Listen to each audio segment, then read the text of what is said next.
got a daughter-in-law who's going through a divorce, and she's following me right now. She does have a pistol possibly in her car. They were saying that you were following them, obviously, and that you got a gun, which isn't illegal, apparently. She's hypomanic. She has a mental issue. All three of the people in the car have mental issues.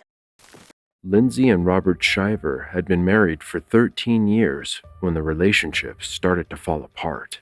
What would first seem like basic domestic disputes later turned into an exotic love affair and an alleged hired hitman. A murder conspiracy case that stretches from Georgia to the Bahamas, and it centers around a bitter divorce and a bizarre love triangle between Lindsay Shiver, her Bahamian lover, and her husband, whom she'd allegedly hired a hitman to kill. Lindsay, a former pageant queen turned stay-at-home mom, and Robert Shiver, an ex-college football star now leading an insurance business, lived in Thomasville, Georgia with their 3 sons.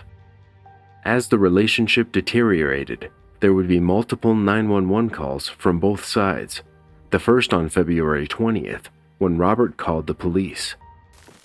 Thomasville Dispatch? Yes, ma'am. My name is Robert Shiver. How are you doing today? I have got a potential situation that I wanted to guidance on, or just give you guys a heads up. Are you the right person to speak to on that? It depends, sir, what the situation is. All right. So, my wife just got back from out of town, and I believe that we are heading down the road of getting divorced. She just cut my cell phone off from Verizon. She called Verizon and had my cell phone disconnected, so I'm calling on my mother's phone at the Verizon store because the only way I can get it back active is if she releases it. Mm-hmm. So I have to go over to our home, and with the way that she is behaving, I feel like she might try and call the police to try to set me up as soon as I get there. And I wanted to try to get out in front of it because I'm not a risk of, doing anything crazy. I'm just trying to go to my house, and if I need to pack my stuff and leave, I can pack my stuff and leave. But my kids are there, and, I don't want it to be presented as she goes and screams bloody murder, calls the police over nothing to try to have me carried off in a police car. Is there, the police will usually, like if you want an escort to pack like personal belongings or something, they'll stand by for like 15 minutes. But if you're like trying to get all of your stuff or something, it's going to take longer than that. You usually have to go through the sheriff's department and make arrangements to go over there and have a deputy go with you. Well, nothing has been sent or said where I can't go over to my home. I'm just really concerned about her trying to set me up, when I get on property to, I don't want her to try to play this game of she's a victim when I haven't done anything. Yeah. So if she calls the police and says, my husband is irate, can you please come over here, and the law comes over there, what is the risk of me getting carted off in a police car in front of my kids? I can't answer that question for you, sir. Most of the time, they're just going to ask one of you to leave the property to de-escalate things. I can have somebody give you a call. What is your address? Okay, and what was your name? My name is Robert. My last name is Shiver. Shiver? Shiver, like shiver. Okay, and what is her name? Lindsay. Lindsay? A-Y, yes, ma'am. Okay. You said you just got back into town. Were you working on town or something? I've been working all day today. She just got back into town from a long weekend. Okay. What's the phone number that we can have someone give you a phone call at? All right. I'll have one of the supervisors give you a phone call, okay? All right, thank you. You're welcome. Bye.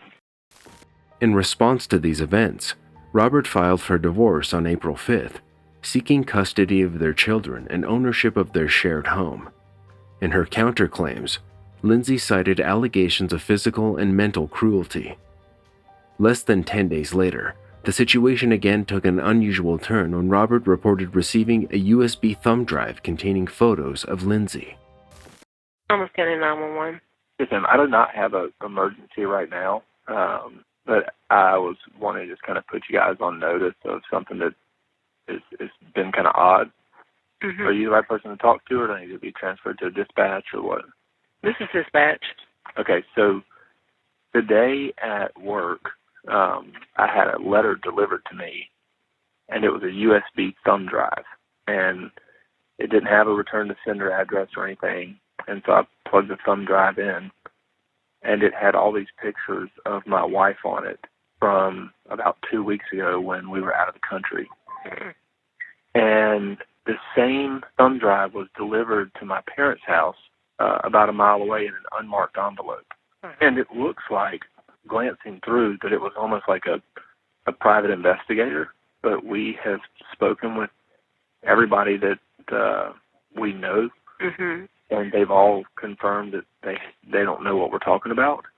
Okay. So I don't know if we have like a potential stalker or some lunatic that's in town that has been following my wife around.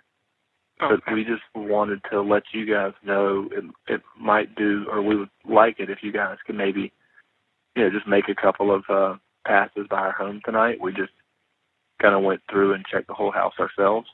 Okay. Do you want to get a report as well? I don't think we need a report just yet because we're trying to find out more information on who took the pictures, and we're talking to some people that have some security cameras to see if we can get a picture of the individual first. Okay. Were the pictures taken while you were out of the country, or were they taken while you were here? They were taken while we were out of the country in the Bahamas, and for spring break a couple of weeks ago, and they just showed up at my office today. That was mailed to me, but then an envelope was also, an unmarked envelope was placed in my parents' mailbox with the same thumb drive. Yes, sir. Okay. What's your guys' address? Okay. And can I have your name, sir?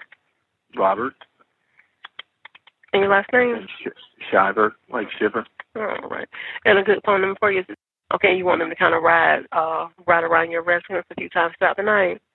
Yeah, if that's okay. I mean, we left so they can kind of patrol both sides. I think would be just some extra reassurance that everything's okay. We've got our alarm on. Okay. Yes, sir. All right. Everybody's good. So, but just wanted to see if you guys can help with that. Yes, sir. We'll definitely have them do that. All right. Thank you so much. You're welcome.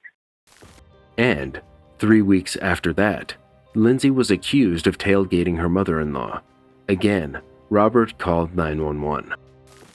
911, what's the location of your emergency? Hey, can I speak with somebody in the city police, please? Yes, sir. What's the location? So we're having a dispute. I've got our kids and trying to figure out how to handle the situation that I'm in. Okay, so it's more of a custody dispute? Well, my wife and I are going through a divorce, and I've been gone all weekend, and she just threatened myself and my mother to bring the kids back, and her mom is saying to take her to the ER or check her into some mental some institution because we think she's having kind of a midlife crisis mental breakdown, so it's super unstable. And she just followed my parents when they left the house trying to find the kids, and deputies were called, but since we live in the city, they said we need to call Thomasville City instead of the county. Okay. Did your parents have the children with them? No, the kids are with me. Okay. And what's the wife's name? Lindsay, Lindsay. What's your name? Robert. And what's your callback number? And you said you made contact with the deputies who told you to call PD? No. When she was following my parents and sister, they called the police because she was following them. And they stopped her, but they said there wasn't really anything that they could do. And then so now my parents are at a friend's house, and it looks like I've got a tracker on my wife's car. It looks like she's at Publix. And then we were coming back in from being with her family. Me and the boys were from this weekend, and she just like went off the handle. And so I'm trying to buy some time and not take my kids into an unstable environment, number one, and she's going off the rails without seeing the kids. So I'm just trying to figure out how to approach this because I don't want the boys to see the mom like get, carted off in a police car if she starts showing out, or kind of what the best course of action is to handle this. I see. Okay. So are you wanting to do a report? Like, are you want to make a report about any kind of threats or anything from her? I want kind of the best advice to give right now in terms of what to do. Okay. So you just want to know what to do as far as basically handing off your children between you and her, with her having a... Well, I don't want to hand them off. I mean, I have filed for divorce. It is not official yet. So it's not a custody deal right now. Okay. Now that's what I'm trying to understand as far as when you say taking them to we're a situation. we're in the middle of divorce. So what I'm saying is,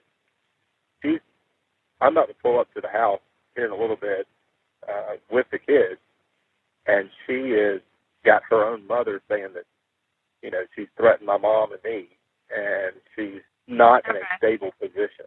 So I can take the kids to a friend's house and sit down with the deputy and try to talk to her amicably, but I don't know the best way to try to go down this road is, I guess. Are you supposed to be meeting her at all to get the kids back? Or to get the kids back?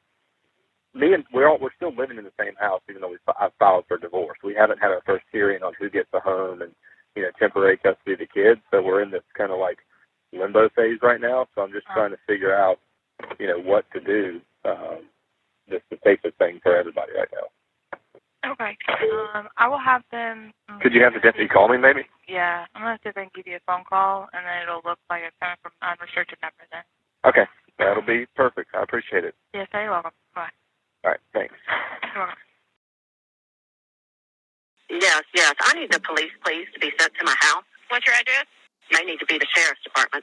Okay, and what's the problem there? We've got a daughter-in-law who's going through a divorce, and she's following me right now. And I know she does have a pistol possibly in her car, and she is threatening that we will not get to see her kids because my son is on his way back from having been out of town with the kids. Okay, is your call at that location right now? She's on my tail following me right now. And what is her name, ma'am? Lindsay. S-E-Y? S-A-Y. What kind of vehicle is she in? She's not well. It's a Escalade. It's a black Escalade with black windows, and we're on Pine Tree Boulevard, passing the college right now. And her mother told me to call y'all because they've talked to her, and they said she is really crazy. She's not well, and she's on I don't know what kind of drugs. How old is she, ma'am? She's 35. 35? Yes, ma'am. And what is your name, ma'am? My name is Robin Shiver. And what is she so upset about because your son took the kids and went out of town? Well, they're going through a divorce. And she went to the Bahamas and just got back in town Friday night. And my son has had the 3 boys are with him, and they're coming back to town to see their mom because they still live in the same house. However, she's lost it thinking that we're keeping the kids away from her, and we're not. He was coming home. Okay, do you know if she uses drugs or does she have any diagnosed medical problems? She does. She's got some issues, but she's taken Adderall. And I don't know what else she's been taking these last 4 days. She was in the Bahamas from Tuesday to Friday. And we're afraid she could have gotten hold of something down there to make her so erratic today. But she is mentally not well. We've seen that for the last several months. Alan, will you call Robert and tell him that she's still behind me, but don't talk out loud because he was taking the kids to the house, and I don't want the police to get there at the same time. And that's my husband. We're not, Alan. We're not. They're going to show up at the house, and they're going to get her. And just say, hey, Lindsay's following us to our house. What kind of vehicle are you in, Miss Robin? I'm in a white Lexus, and we're probably 5 minutes out from my house. We just went around the roundabout. And you said you're in a white Lexus SUV. Yeah, it's an SUV. It's a big one, LX 570. We're crossing the railroad tracks right here at the old Southwestern. Okay. Oh, they're saying don't go to our house. Keep driving around. Okay. It would be better if you can go to a public place. Like, can you go? Well, hold on just a second. Let me see where he's at. Okay. Alan, will you call Brian Quinones and tell him what's going on, please? He's a doctor. He can come meet us. You have it, Brooke? What is he to her? Who's that? No. Brian Quinones is an ER doctor and a best friend of ours. You said stay in a public place? Hello? Where are you at right now, ma'am? What are you near? I'm Pine Tree Boulevard and 319 where Senior Life is. Okay. Can you pull into Senior Life? I can. Or don't do that. Pull into one of the gas stations because you might be less likely to experience the service if there's people around. Which gas station are you going to pull into? The BP? Suzy Q's? Okay. No, the BP. Yes, ma'am. Suzy Q's now? No. Yeah. No. We're Senior Life. We're right across from Senior Life. Yes, ma'am. And it's the BP station, and it's not a Suzy Q's. It's just BP gas. I'm on the phone with the police. Alan, they're telling me to go to the BP. And she's pulling in right behind me. That's fine. Just leave your windows open. Don't say anything to her. Where's the police? Why am I? They're on the way, ma'am. No, you need to stay stopped. I have a deputy en route to you, ma'am. If you keep driving, they're not going to be able to make contact. You just do not roll down your window and say anything to them. No, the complaint doesn't have her kids. No, and she's pulling up in front of me. Yes. Oh, my God. She was right next to us, staring a hole through us, so I'm not staying still. I'm sorry. Gosh. That's right. Get out of here. You could have a gun. I know she probably does have a gun. I'm on the phone with the police telling me one thing and you're telling me another. You're going to have to stay in one spot for the deputy to make contact with you. You can't go all over the city, so where are you going to be at? She's looking right at us. I'm staying here. The deputy said... I'm sorry, I can't hear it. The police. Hold on. So what? Where is she at? Are you pulled into a parking space in the parking lot? No, I'm at the gas station. First at the gas station. What is the ETA of your sheriff? She's got a gun with her, more than likely. I'm clear that you're at the gas station. I'm asking you, are you parked in front of the store? Are you at a pump? Are you on the side of the building? Where are you parked at in the gas station? I'm at a pump. Okay, what pump number? Pump. What pump number? Pump on number 20. Okay. Keep blocking you from immediately. No. Then back up and drive until the police get to the gas station and then pull into the gas station. Well, that's what I'd like to do. You hear me? Pull straight out and go. To the left. I'm not going by her. Go. They need to go to that BP gas station. Yeah. And you guys, when the cops get to the BP gas station, Then let me know. you guys go pull in and you have some help. Okay? Do you hear that? That's what we're doing. You go to the BP gas station, and when they get there, you guys can drive in right next to the police car. Ma'am? Ma'am, will you let me know when he's here? Ma'am, the deputy is past of Magnolia Street on Pine Tree Boulevard. A deputy, ma'am, there should be a deputy pulling in. Okay. Do you see a deputy? I don't. Not at the BP, ma'am. There's no deputy pulling in. We're at the BP across from Senior Life, and there is no deputy that's pulled in here yet. Did the female leave? Yes. Okay, he's trying to make contact with her first, and then he's going to make contact with you for BP. Great. I'm staying at the BP. He's after her. Great. Yes, all right. Police body cam footage shows Lindsay speaking to cops after the accusation. So they called and said that you were following them and harassing them, and that's why. That's not the So- truth. I was just trying to see where they were going to meet my kids. If I needed to call you to tell you it was the gas station or the house. They were saying that you were following them, obviously, and that you got a gun, which isn't illegal. It doesn't No, it matter. don't, It though. doesn't matter though. But I don't. And Oh my God. yeah, Oh so God. she, You're welcome to mother-in-law, search my car. something is. She's freaking out apparently, She's but hypomanic. but She has a mental issue. All Yeah. three of the people in the car have a mental issue. Diagnosed. The stay-at-home mom argued that she was the first to dial 911 after she'd been denied access to her boys. After months of no incidents, Lindsay called 911 on July 16th to complain about being denied access to their private jet by Robert. Hi there. We're having a domestic dispute. Okay, what is your name? Lindsay Shiver. And what's going on? It's my husband that is soon to be my ex. He is opening my car, and I'm telling him not to. It's an aggressive behavior, and that's who he is. So we're having a fight this morning. Okay, does he still live there? Oh, yes, we still live under the same roof. It's awful. What's his name? Robert? Okay, are you inside of the vehicle? Yes. Okay, so he's trying to get to you? Yes. Does he have any weapons Yes. on him right now? In his truck that are right outside. Okay, what's in his truck? I'm not sure exactly what it is. I know it's some kind of pistol. Okay, where is he at right now? He's just walked inside to be with my son. So I'm about to lock my car and then go grab my child. This man is cocky, full of himself, thinks he knows the law, so just tell whoever shows up to be prepared. You ready? Is there anything that can be done with a domestic dispute? We have units on the way to you. Where is he at right now? What's he doing now? I have no idea, just walking through the house. Okay, so he's not trying to argue anymore? No, of course not. He knows I called you. Have you guys had issues like this before? Oh, yes, we have. Yeah, of course he's nowhere to be found right now. Okay, Do you think that he left? Is his vehicle still there? His vehicle's still here. But I do have my son inside, so my son's not in danger. It's just me. That's the problem for him. You want me to get him outside? Ma'am? Do you want me to get him outside? Get who outside?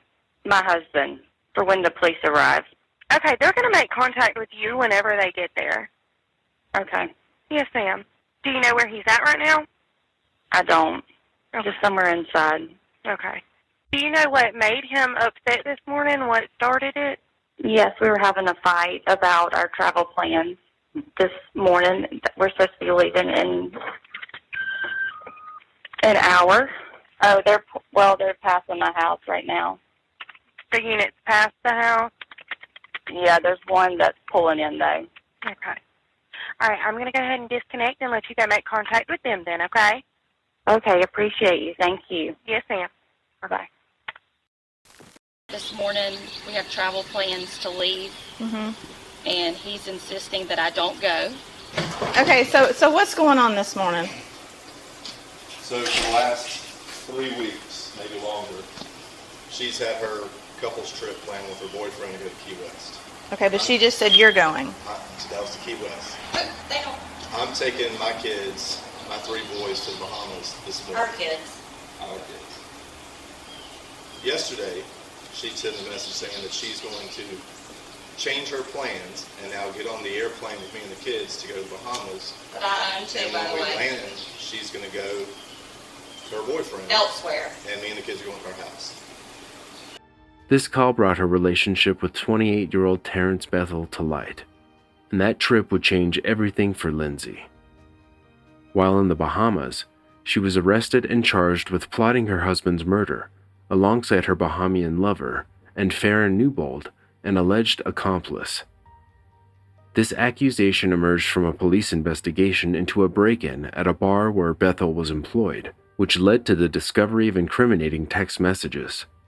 These messages implied Lindsay's involvement in orchestrating the crime, something she strongly denies. Prosecutors claim she used WhatsApp to coordinate the plot, as evidenced by a message containing Robert's photo accompanied by the instruction, "Kill him." Despite the severity of the charges, the woman was released on $100,000 bail, albeit with a GPS monitor, after enduring grim conditions in the notorious Fox Hill prison. Remarkably, she retained a $6,000 Cartier bracelet throughout her imprisonment because authorities couldn't find the lock to remove it. Lindsay appeared in court, noticeably without her wedding ring, for charges of conspiracy to commit murder alongside her co-accused. The trio potentially faces 30 to 60 years in prison. She smiled and whispered to the men as they sat in a caged dock. As the investigation into the alleged murder plot unfolded, law enforcement officials delved into the couple's past, searching for motives and evidence.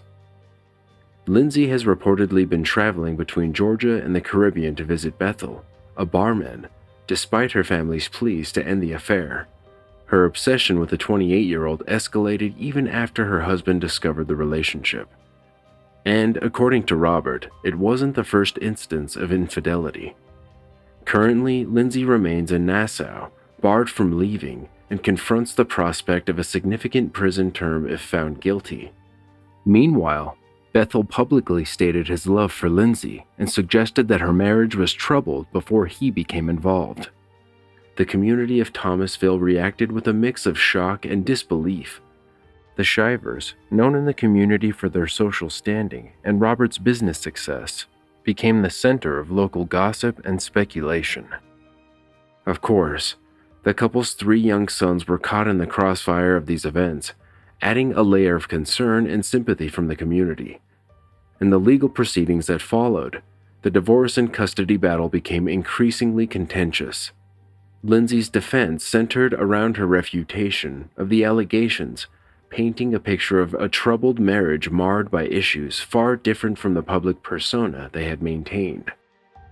The case is ongoing, and new developments and evidence continue to emerge.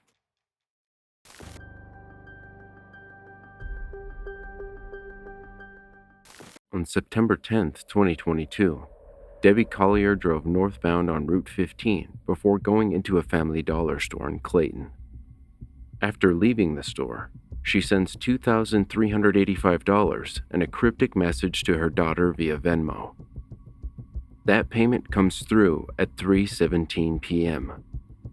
Nobody hears from Debbie again. 3 hours later, her husband, Steve, makes this call. Candy 911. Yes. Came home. My wife wasn't home. Her driver's license still in there. The rental car's gone, and her daughter's here. And we were kind of worried about what's happening and where she's at. I was wondering if you could send somebody over here. Okay. Does she have any medical issue? Does she have like Alzheimer's or something like that? No. She's 59 years old. No, she has no medical issue or something like that. And according to her daughter, who went up and her purse is still here with her driver's license. The only thing is the phone is gone, and she sent her daughter a text about 2 hours ago saying they won't let me go. Whatever that means, we don't know. And I've been gone all day parking cars for the football game, and that's where we're at. What's your address, sir? Okay, so she sent your daughter a text message saying that My stepdaughter. that they won't let her go, Yeah, she's got a text message saying that. and it come from her number, right? What's your name, sir? Steve Collier. Spell your last name for me. Collier. And your wife's name? Deborah. Deborah. We call it Debbie, but it's Deborra. Same last name? Collier, yes. How old is she? 59? 59. She just turned 59. You just returned home, right? Pardon me? You just returned home, right? Yes, I just returned home. I was parking cars until about 4:30, and when I came back, the van that she had rented because her car was in the shop was gone. I figured she was shopping for food. Okay. So and her car is there? Pardon me? Her van's not here. Okay. But her driver's license and what else is there? Right. Home? Yeah, her driver's license is here. What else did she leave? With a purse or anything else? Yeah, she left her purse, and her credit cards are here. When was the last time she was seen? Well, I left at 9 o'clock. She was still sleeping. So, last night, she went to bed last night, and I left, and the van was here. So is your stepdaughter there, though? I mean, did she see her today? Pardon me? Did your stepdaughter see her today? Wait a minute.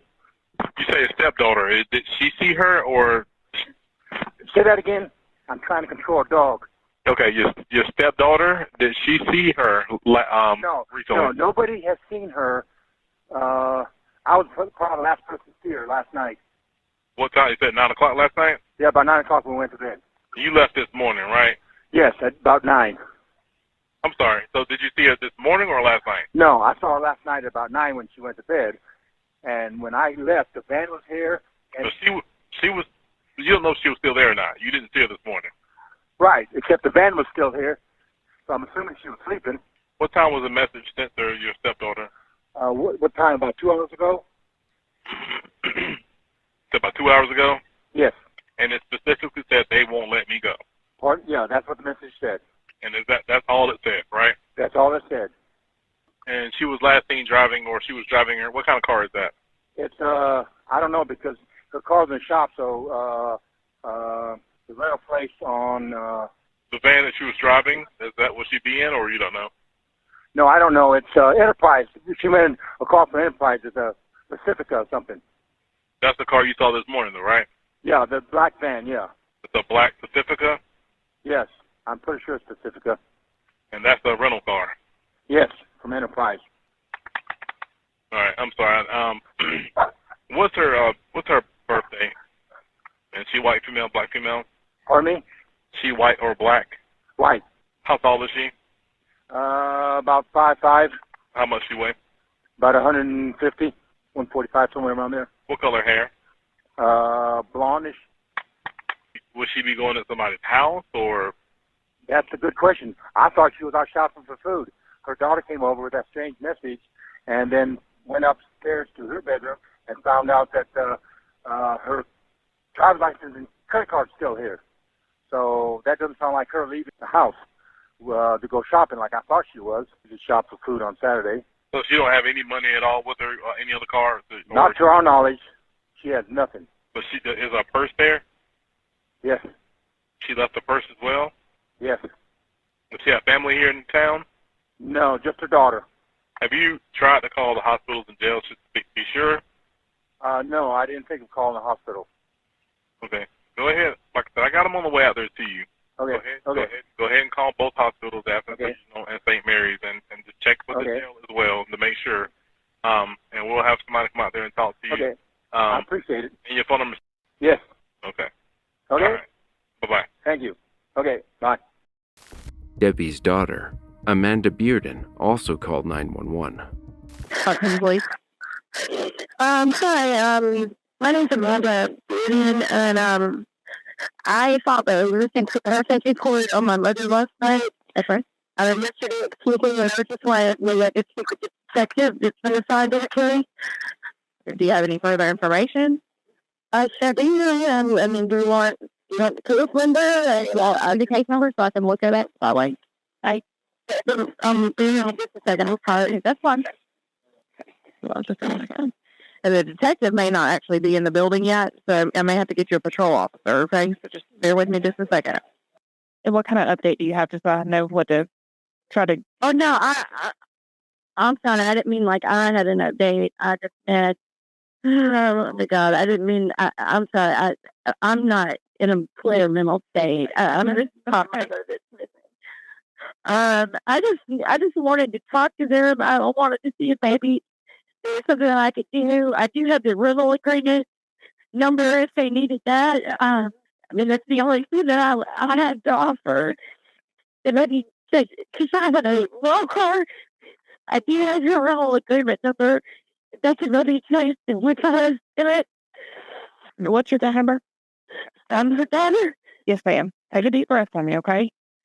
I'm sorry. It's okay. It's okay. I'd be upset too. I completely understand that part, like being upset about it. So the officer that took your report is already gone for the day. He worked last night. And then the detectives, they're in the building right now. They're kind of working on an on-call basis. So I don't know that I can get in touch with them unless I have something, fresh to give them. That would be something. But I can see if I can get another officer to call you back, okay?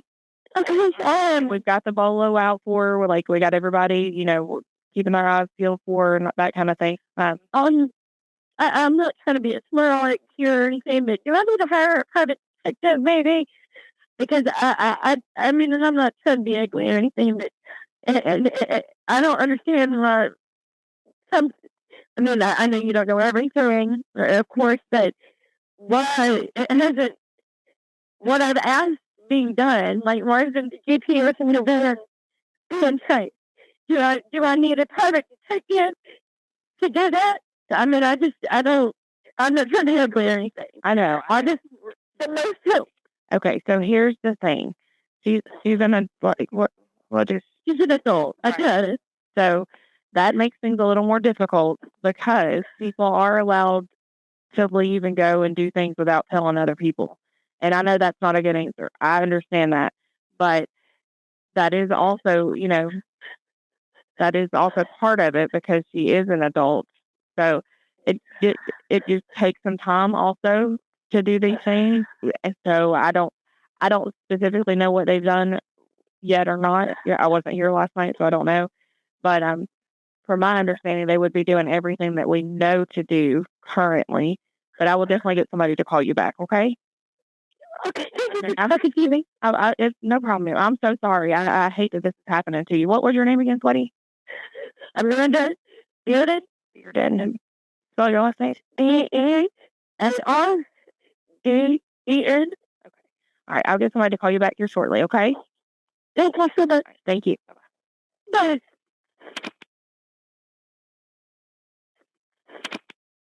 Athens Court, can you please?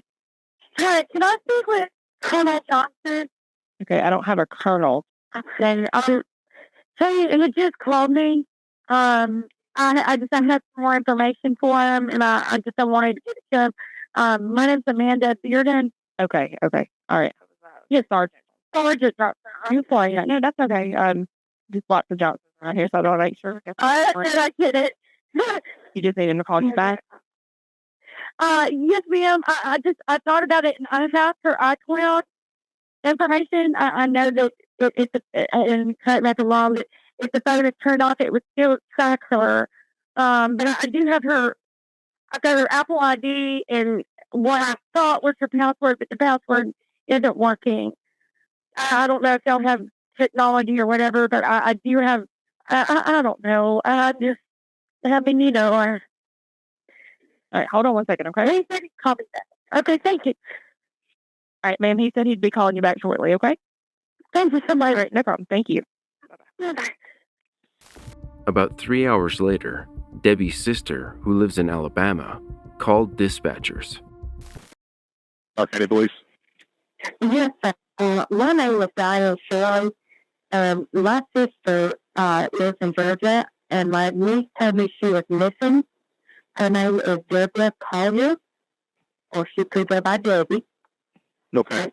And I'm wondering if y'all have any information about it. As far as, no, none other than with the officer or whoever is working on the case. I don't know anything. Where does she live? Do you know? All I know is, I'm sorry.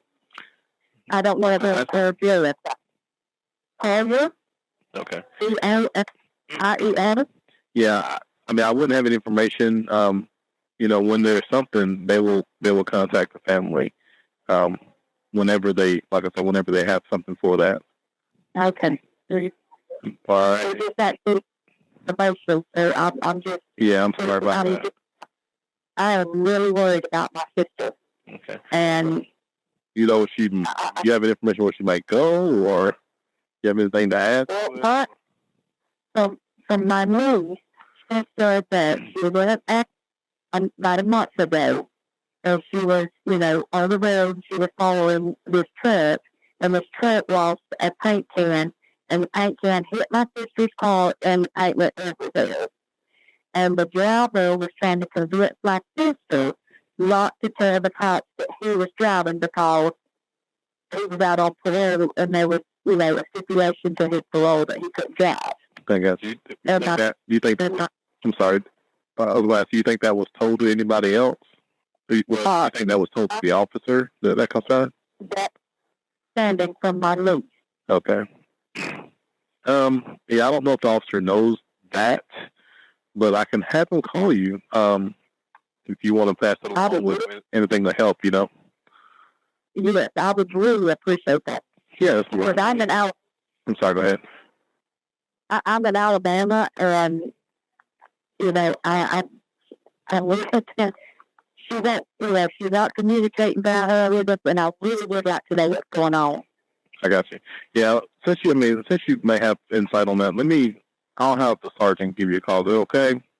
Yes, sir. That would be wonderful. All right. And see here. Excuse me one more time. What's your name? My name is Diane Shirley. And this is your sister, right? Yes. Her daughter's name is Amanda Bevan. She was the one that was, her and her husband, Steve Collier, would have been the one filing the report, with my understanding, from Amanda. Okay. Yeah, I'll just have them give you a call, okay? Just hang tight, all right? All right, thank you so much. No problem. Bye-bye. Debbie's car was in the shop after that crash, and she had rented the vehicle she was last seen driving. Police started monitoring the car's movements, and on September 11th, the Chrysler Pacifica was found parked about 13 miles south of the Family Dollar store.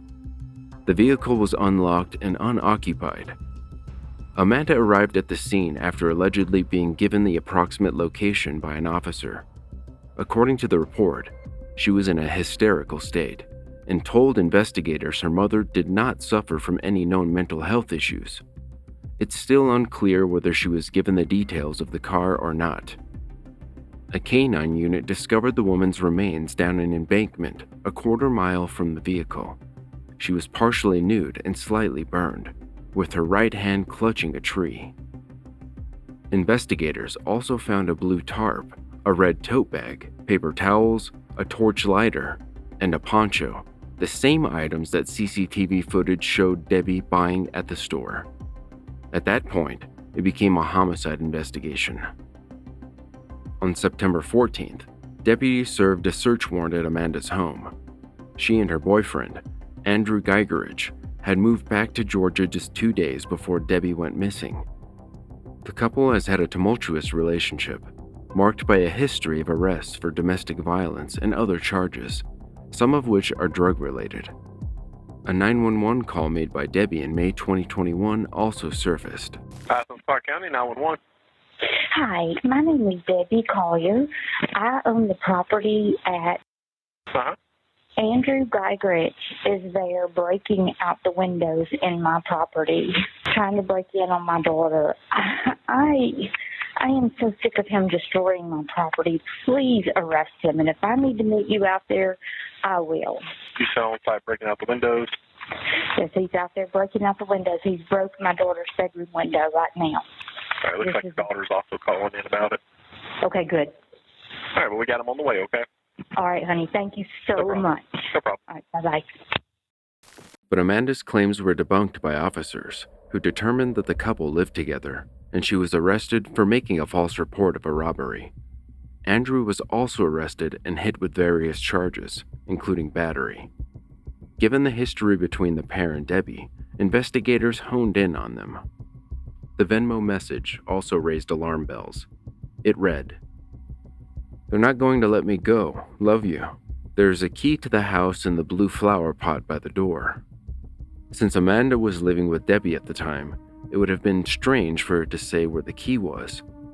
The findings in the search warrant were not published. The Habersham County Sheriff's Office revealed that investigators had found no evidence of either kidnapping or that Debbie had taken her life. Detectives served several search warrants and were looking to identify persons of interest. 6 days later, Georgia detectives collected an unfired round near the crime scene. Fox News reportedly made the discovery and alerted authorities. Investigators said it could be unrelated, since there were no clear signs that Debbie had been shot, but they would be considering it as part of the crime.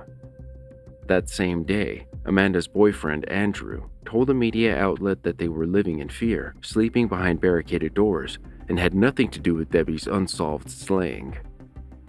On September 30th, the sheriff's office held its first public briefing on the case, saying the murder was personal and targeted, and unlikely the act of a random serial killer or self-inflicted. They also told the media that Debbie's purse and cell phone were recovered at the scene.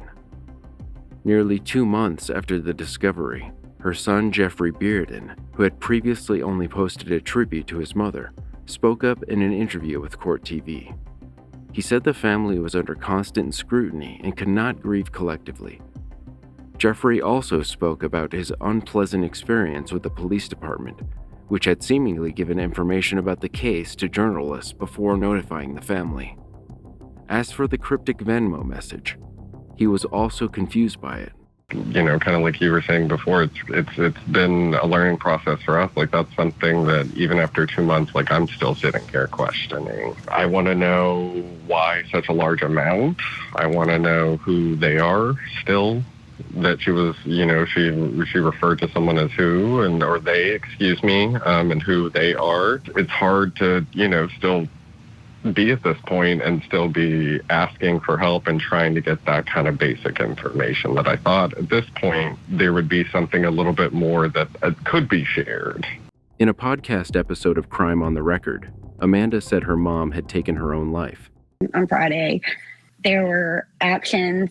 My mom was like giving away things that, you know, now looking back on, I'm like, well, that was weird. Even when I seen her Friday, you know, because we hadn't seen each other in a minute, I saw tears in her eyes. I'd never seen her that sad. First of all, I was in a complete state of terror. I mean, I was a basket case because I didn't know what to think. I started calling Steve over and over and over again. I finally got in touch with him.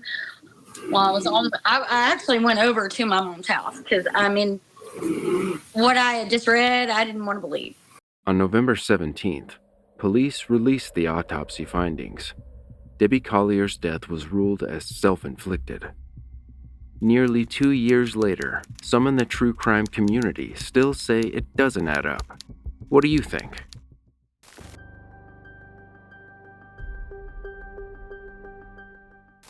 Hey. Shots fired! Shots fired! On April 5th, 2023, Robert and Kim Dotson were in bed, discussing their plans for the week ahead. It was late, around 11:30 p.m., when they heard a faint knock at the door.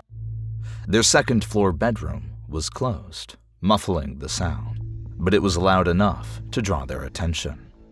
Unbeknownst to the Dotsons, 3 Farmington police officers had mistakenly arrived at their home, intending to respond to a domestic violence report at a different address across the street. No, in the person. I'll give it to you. Emergency. Yeah, she wanted me to call the cops and let her know that she assaulted me. I assaulted I'm the only one that's bleeding. You just punched me. Hey, where did you yell at my daughter? I didn't yell at nobody. I'm trying to talk to you, and you're sitting there yelling and belittling me in every sense of the way. You just threw my TVs on the ground. How is that not assault? Just tell them to get an officer over here. Get an officer over here. She works for the jail. Her name is... I need to know the address. Yup, her name is Tori. She works with all the officers in Batesville, Listen. Bloomfield, I need to know where you are. everybody. She works for the jail. They'll kill me if I go there. Listen, I need Not to know joking. where you are, because I don't... I already know what's going to happen. She's already beating me up. My lip is swollen. Sir, I understand, but I don't know where you are. I need you to... Well, I don't know what the fuck I am either, obviously, because I just got beaten the out of me. Can you ask her the address? No, I'm not going to ask for the address because she doesn't want to give it out. Talk to her. You want to beat me up and throw my TVs and shit? You want to assault me like I did something wrong? Hello. Hi, this is the 911. And you want to assault me? For me? And I assault me. Literally, right now. Phone number you're calling from by chance? I do not, but my phone number is... Just a second, okay? Can you have it from him by chance? I'm sorry? Okay. Boyfriend, whatever, your dad, your biological dad, that does nothing but leave your mom and abuse her.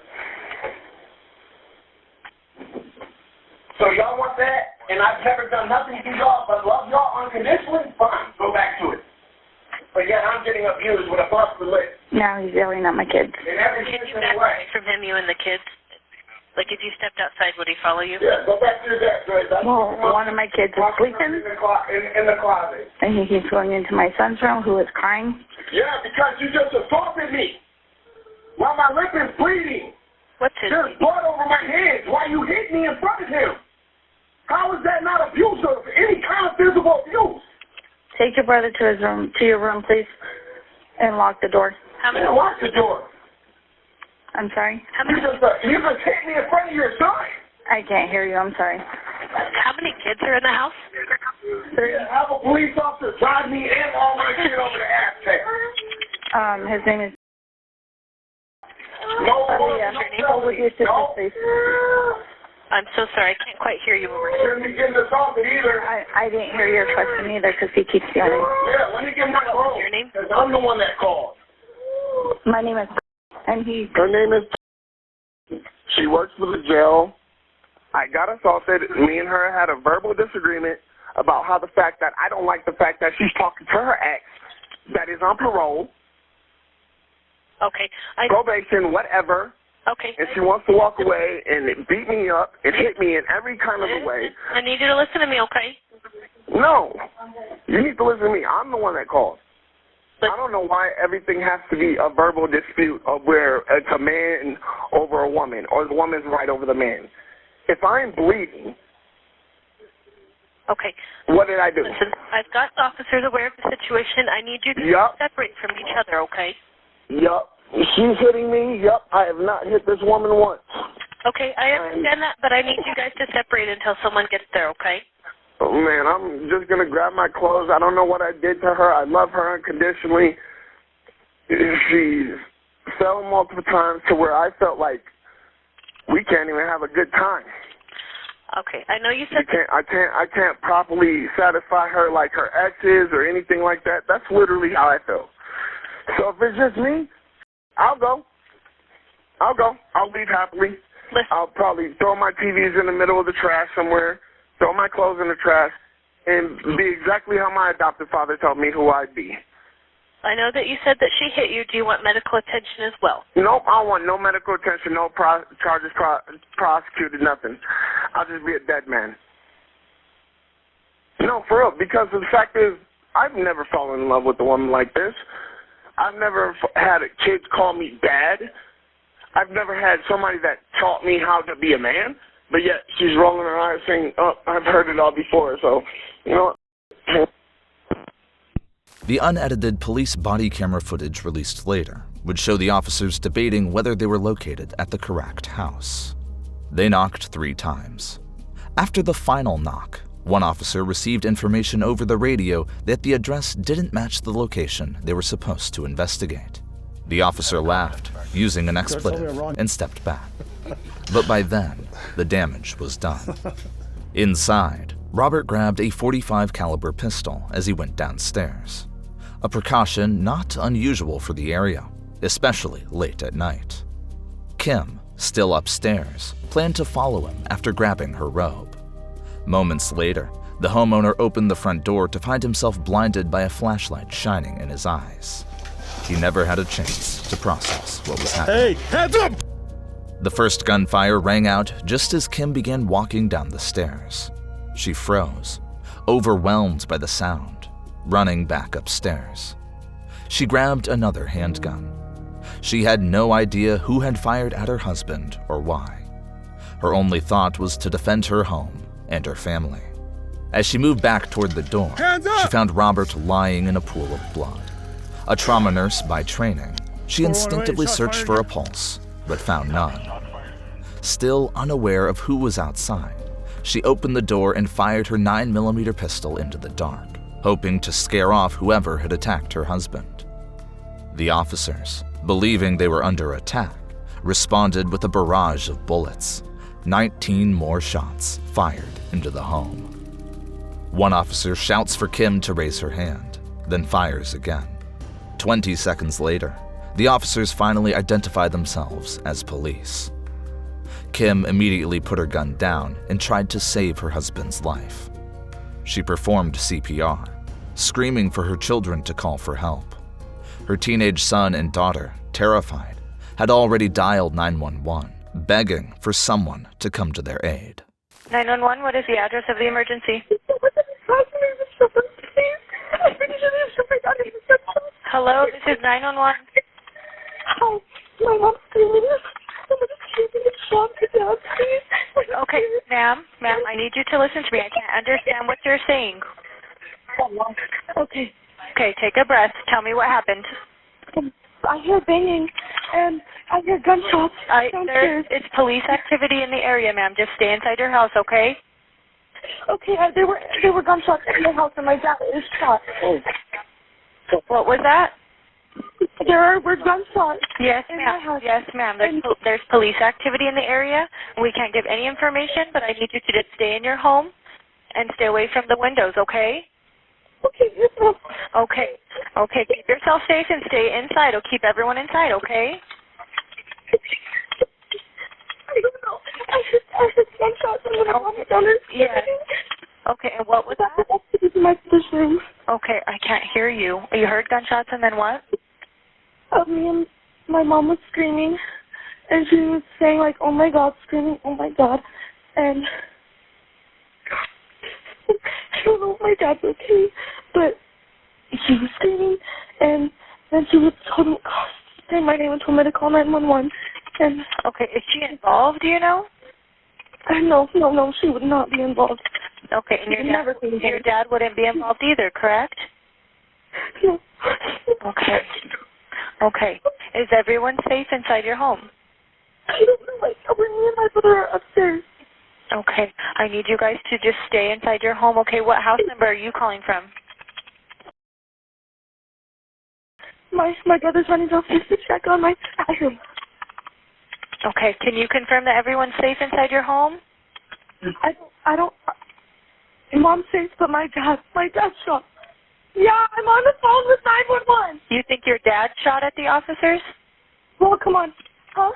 Is that what you said? You think your dad shot at them? Yeah, because I don't hear him screaming. He's yelling. He's so sleepy. Okay, and what is your name?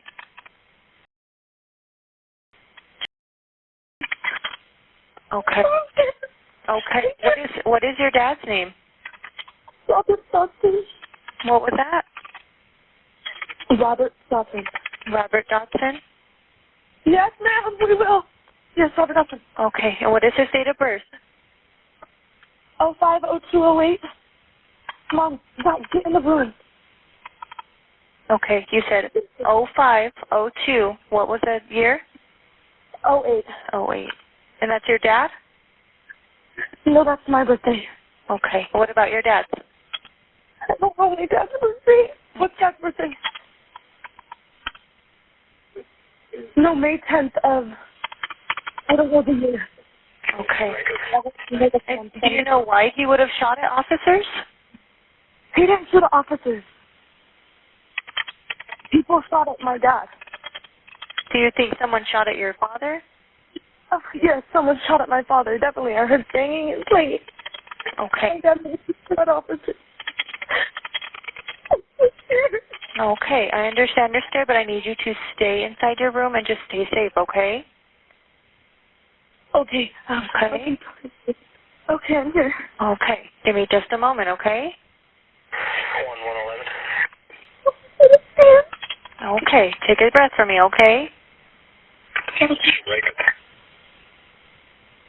You have to follow us in the windows. She told us to. Zachary, please come in. Okay, I don't want you to leave your room. I want you to stay put, okay? Okay. Okay. Now I'm going to go ahead and let you go. Just keep yourself safe. If anything changes, you just give us a call right back, okay? What, you're leaving me? I can stay on the line if that's what you need, but give me just a second. Okay, my brother got me a cookie. Your brother's there with you? Yeah. Okay, you and your brother are not injured, correct? No. Okay, give me just a second.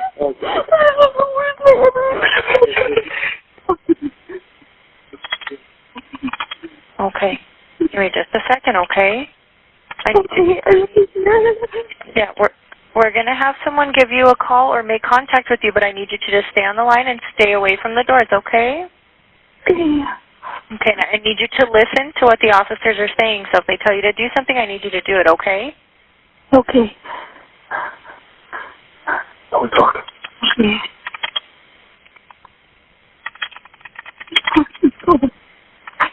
I just ended it like that.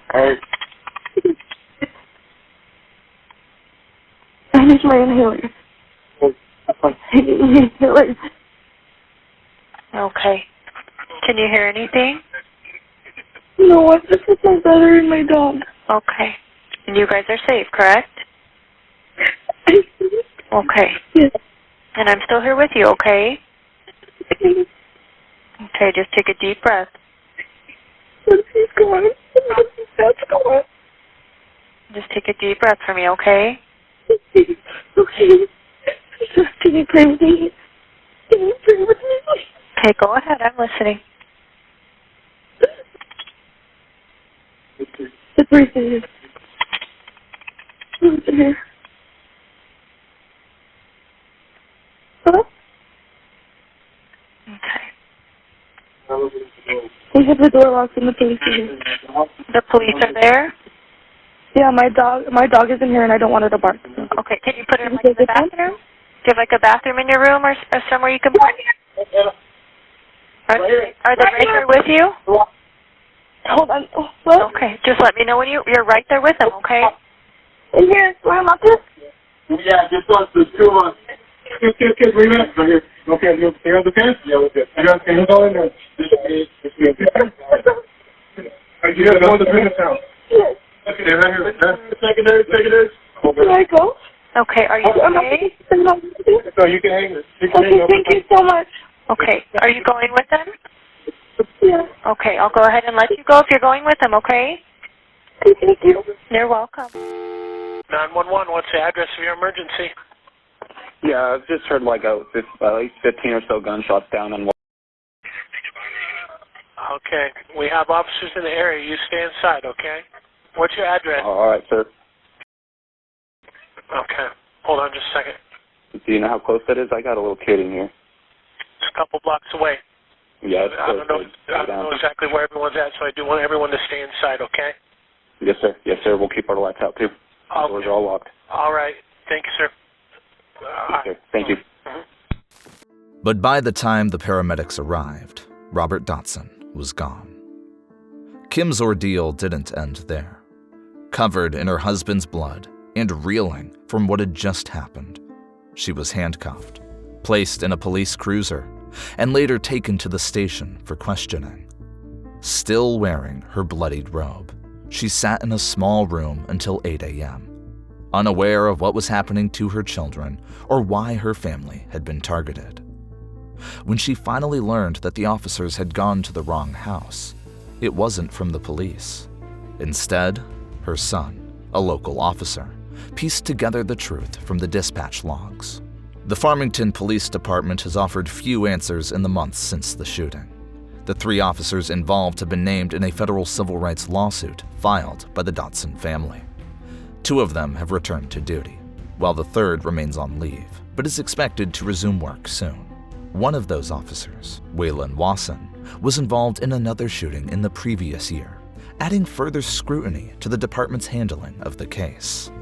The lawsuit alleges that the 52-year-old's death was not only unjustified, but also the result of systemic failures in training, supervision, and hiring practices within the department. The officer's attorney, Luis Robles, acknowledged that the officers had gone to the wrong house.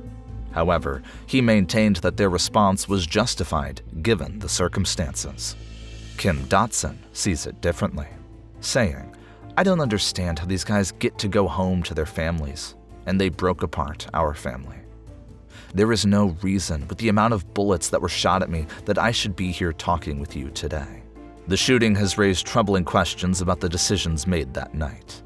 Why did the officers fail to confirm the address before approaching the home?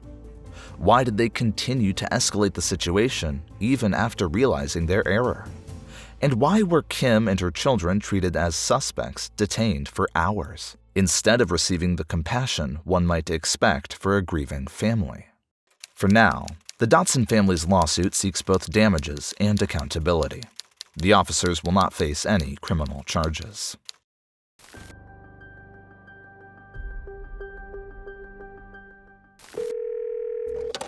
Courtney Clenny and Christian Obumsili seemed like the perfect couple on social media.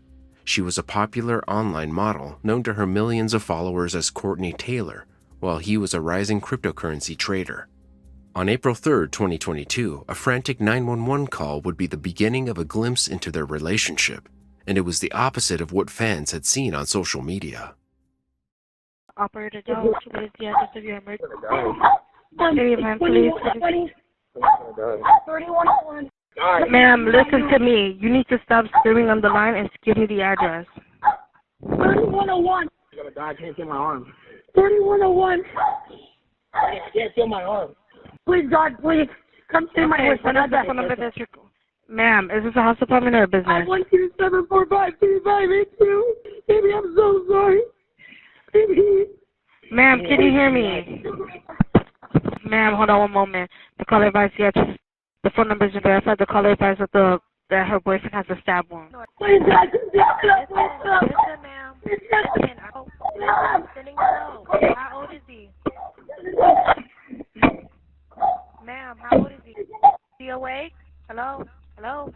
PD, Christian on the line. She didn't provide a room number or anything. No, did she tell you where he was stabbed at? She said he was stabbed on his shoulder. Do you know if there's more than one? No, she didn't say. She just kept screaming on the line saying that he was dying, that he needed help, and she kept apologizing. But we do have a call at that same address in reference to a fight that happened.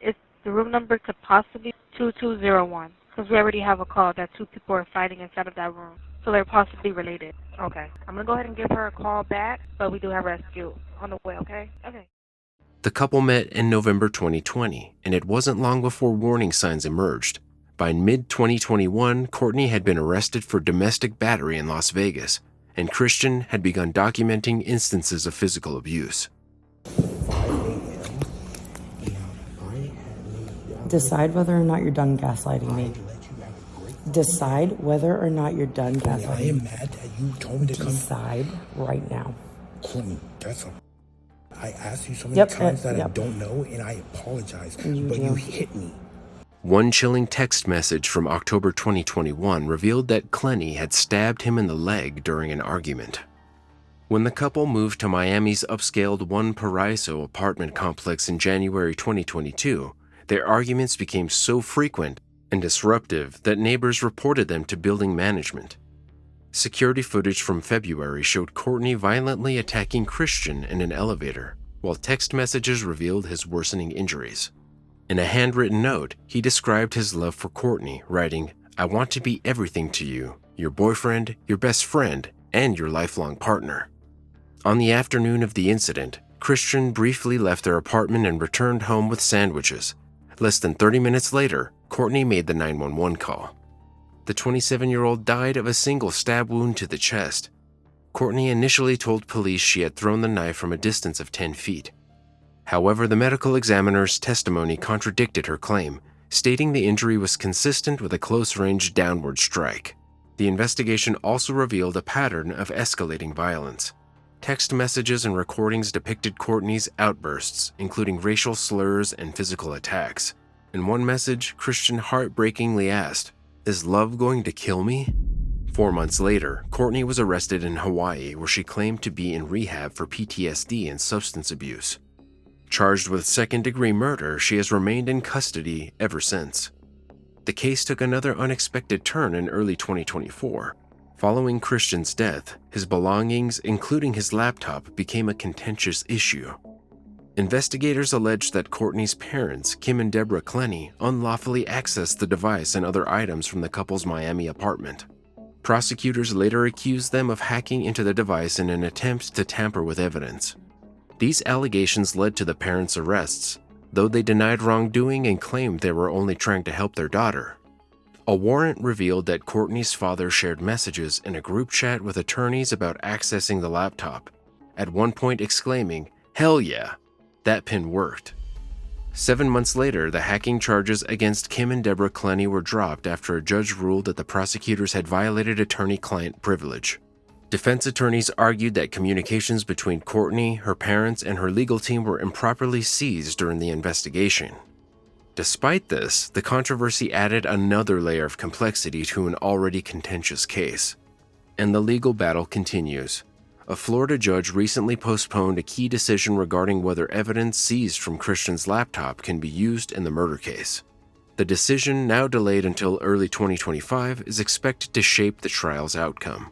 As Clenny awaits trial, her defense team continues to argue self-defense, while prosecutors paint a picture of a toxic relationship fueled by her alleged violence. Meanwhile, Obumseli's family mourns the loss of a young man they describe as kind, loving, and undeserving of such a fate.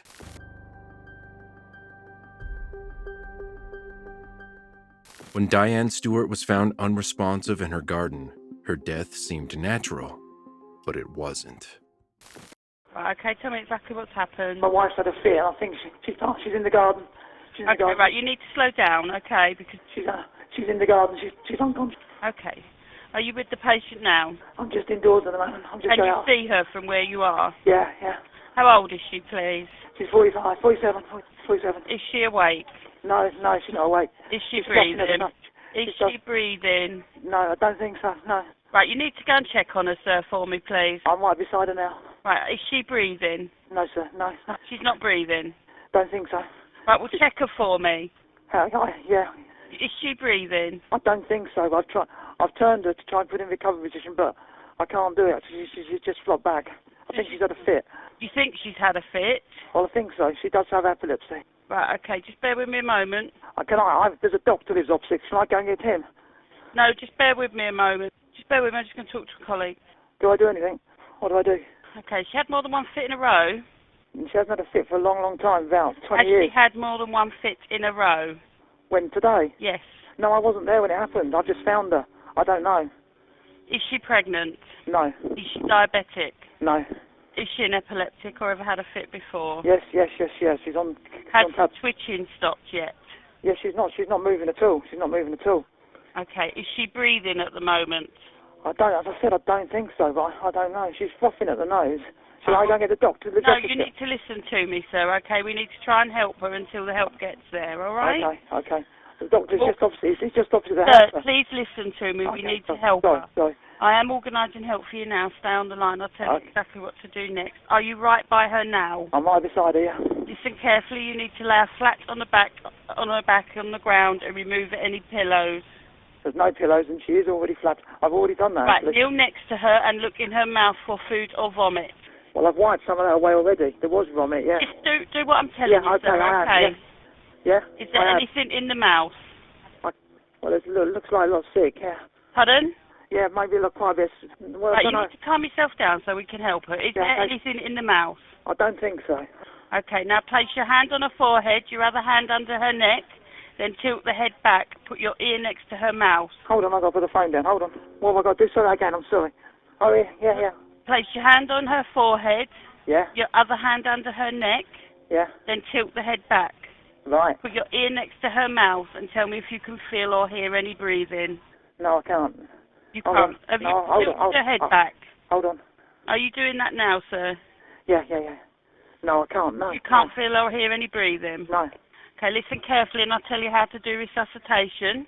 Place the heel of your hand on the breastbone in the centre of her chest, right between the nipples. Put your other hand on top of that hand.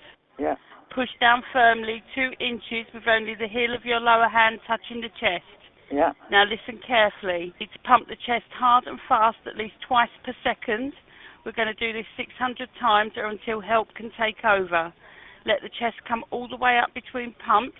Can I just say something? They can't get in at the moment. All the doors are locked. Right, you need to start this, sir, okay? Okay, yeah, I'm doing it. Count out loud so that I can count with you. So I press twice and then release. Press twice, release. Is that right? Right, pump the chest hard and fast at least twice per second. Right, We're going to do this 600 times or until help can take over. Okay, doing it. You need to count out loud, sir, so that I can hear you. Paramedics arrived to find her unconscious, while her husband, Ian Stewart, suggested she'd suffered a sudden seizure. Sadly, Diane showed no signs of life. And I could see that Diane was lying on her back and they were doing CPR, and my heart stopped, sort of. I saw them do a thumbs down and shaking their heads in answer to questions of the arriving paramedics. The medical examiner accepted Ian's explanation of an unexpected seizure, commonly known as SUDEP. No further investigation was undertaken, and at Ian's request, Diane was cremated. In the weeks and months that followed, a few of those closest to her struggled to make sense of the story. Although family and friends knew the 47-year-old had a long-standing seizure disorder, her condition had been well controlled by medication. Questions lingered. Had she been experiencing unusual health problems? Did she have any new triggers for her condition? Why had Ian pushed for cremation so quickly? Still, without evidence to challenge the official ruling, those doubts remained unsolved. Ian, meanwhile, carried on with his life. About a year after Diane's death, he joined an online bereavement group where he met Helen Bailey, a successful children's author who had lost her husband to accidental drowning in 2011. The two bonded over their shared grief, and their relationship quickly deepened. Helen had built a successful publishing career, and money was never a concern. But over time, she rewrote her will, naming Ian as the main beneficiary of her multi-million-pound estate. Friends found the change sudden, but Helen described Ian as a caring partner who understood her pain better than most. Life is good again. I never thought I'd say it. Hello. I never believed it, but it's good again. By 2016, they were living together in a spacious home in Royston, Hertfordshire. She confided in a few people about her chronic fatigue, unsure why her energy had depleted so drastically. Helen didn't know Ian had been secretly drugging her food and drinks with sleeping pills. He seemed intent on controlling both her life and her finances. Then, one afternoon, she disappeared without warning. Please, how can I help? Hello there. My partner has been missing since Monday and not contacted anyone. Said she was going away. Hasn't gone any that way she said she was going. So we've just decided we should report it. Oh, yes, hasn't been reported already? No, it hasn't. No. Okay, right. Has she been missing since Monday? Yeah. Okay, bear with me. So, Right, bear with me, so I have to pop these details down. Sorry, I can't hear you. Bear with me, pop these details down. So she's been missing since Monday. Okay. What's your partner's name? Helen Bailey. Helen Bailey. Is that B-A-Y-L-E-Y? No, B-A-I-L-E-Y. And what's her date of birth? Oh, crikey. God, she phoned me there. 22nd. Right, just let me double check. 1 second. Oh, God. I'm sorry, I'm just double checking. As you asked that, it just went straight out my head. No problem. 22nd of August, 1964. 54, yeah, 1954. 64. 64, my apologies. No, my fault. Sorry, not just my brain just went. Sorry. So she's gone away, was that for work business, sorry? No, she's self-employed, so she works from home. No, she left a note. She said in the note something like, I need space and time alone. I'm going to Broadstairs. Please don't contact me in any way. But in Broadstairs, we've got a cottage down there, but people have been down there with neighbours, and she's not there. Hasn't been there either. Broadstairs, where is Broadstairs? On the near Margate. Margate? Yeah. Oh, can I just take a call? Because someone's just phoned me. Oh, sorry, no problem. Sorry, that's a friend, and she was just asking. Sorry. No problem. So Broadstairs, that's the properties in Margate, was that? No, sorry, no, it's a little cottage we got down there. It's near Margate. Margate.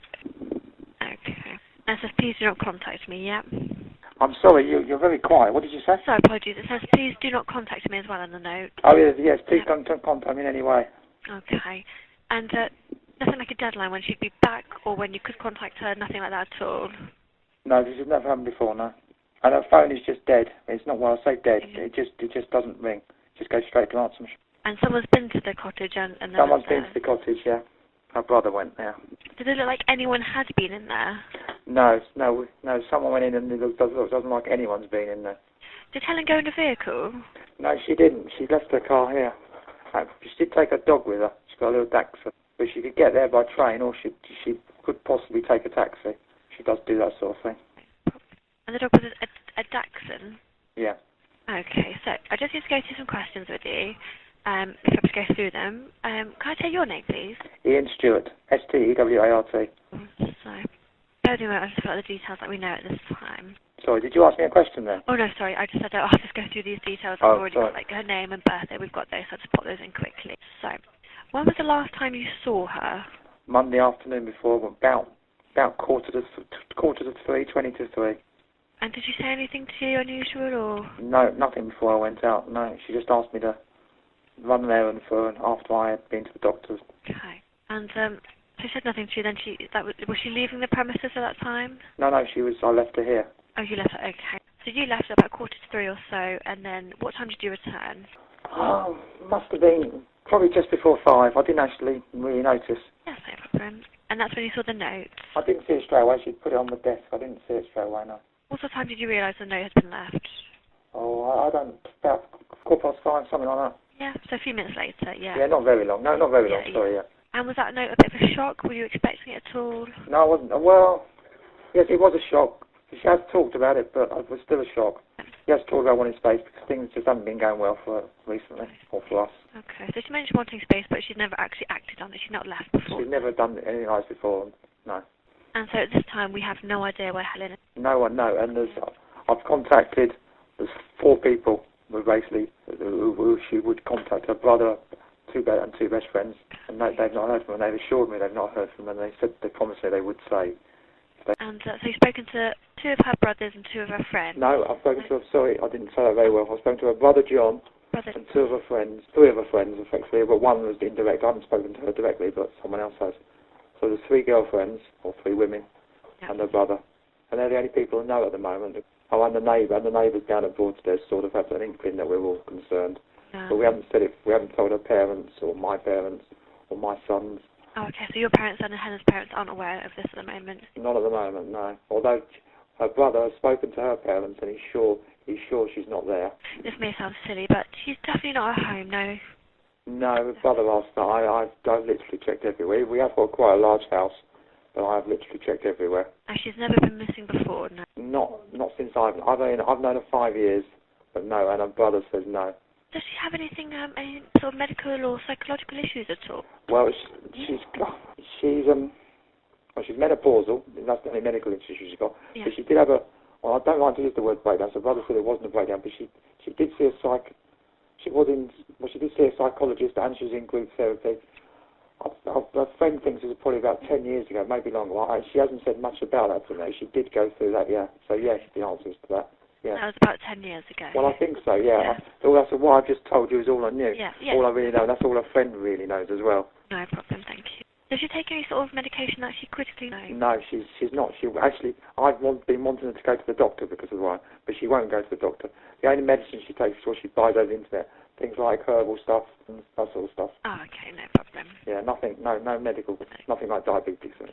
And again, sorry to repeat this, but she's not attempted to before, no? No, everyone's sure she hasn't. No. Okay. And can she interact safely with other people? Would she be happy going up to someone asking for directions? Oh yes, she's she's an author. She's a children's author and she's written books. Yeah, she's very good talking to people. And is she ever likely to be any sort of abuse that you know of? No, she's a very strong person. It's very hard to abuse Helen.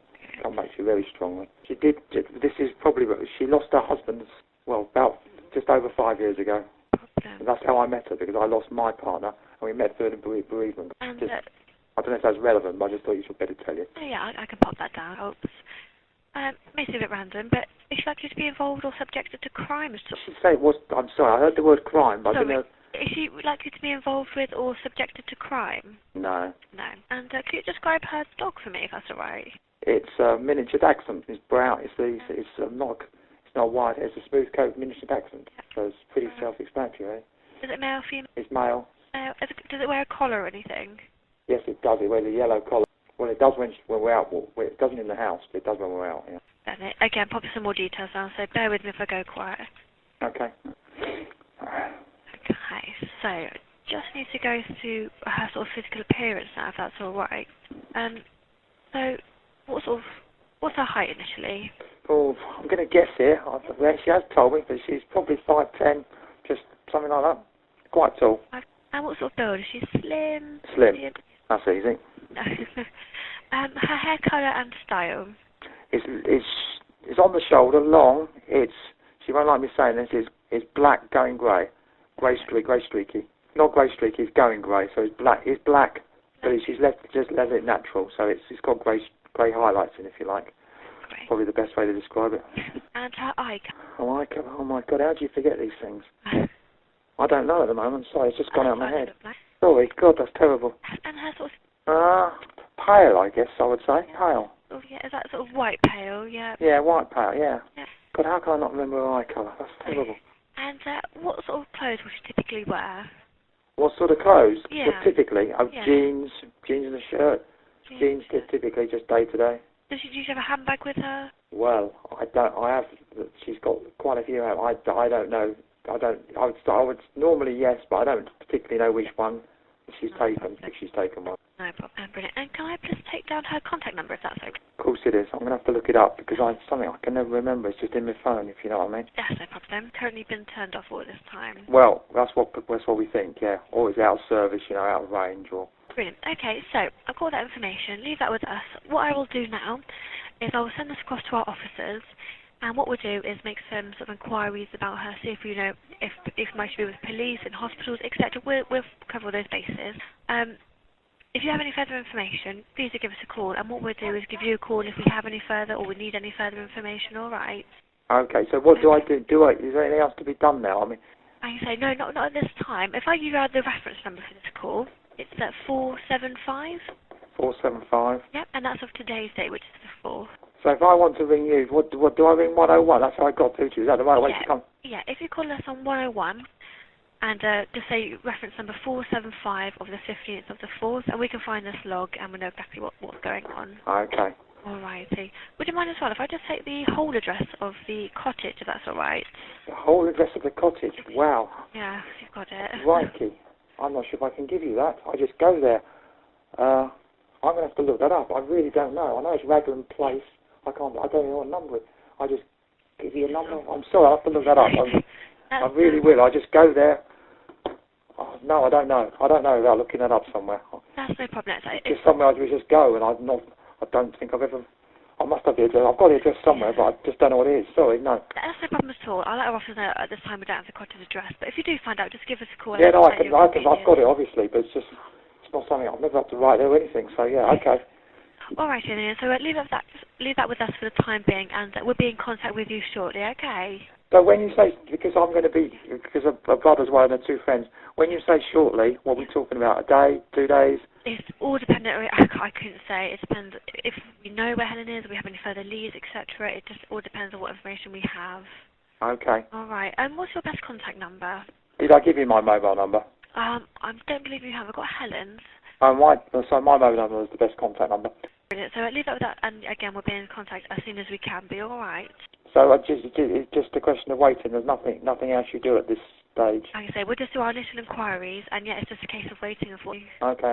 Just because I've got to talk to a brother and 2 friends. So yeah. And again, if you give them the reference number, if they have any further information, they can always give us a call and we can add to it. All right. Do they have to, just because they are, well, the brother's in London, another friend's in London, another one's down in Chichester, I think. All right. Yeah, how do they get through to Hertfordshire? Like I say, it will take them through to their home county, but they can always ask to be transferred to Hertfordshire. Oh, okay. Yeah. Okay. All right. Okay, thank you. No problem at all. Thank you. Okay, bye-bye. Bye-bye. In the beginning, law enforcement approached Helen's disappearance as a standard missing person case.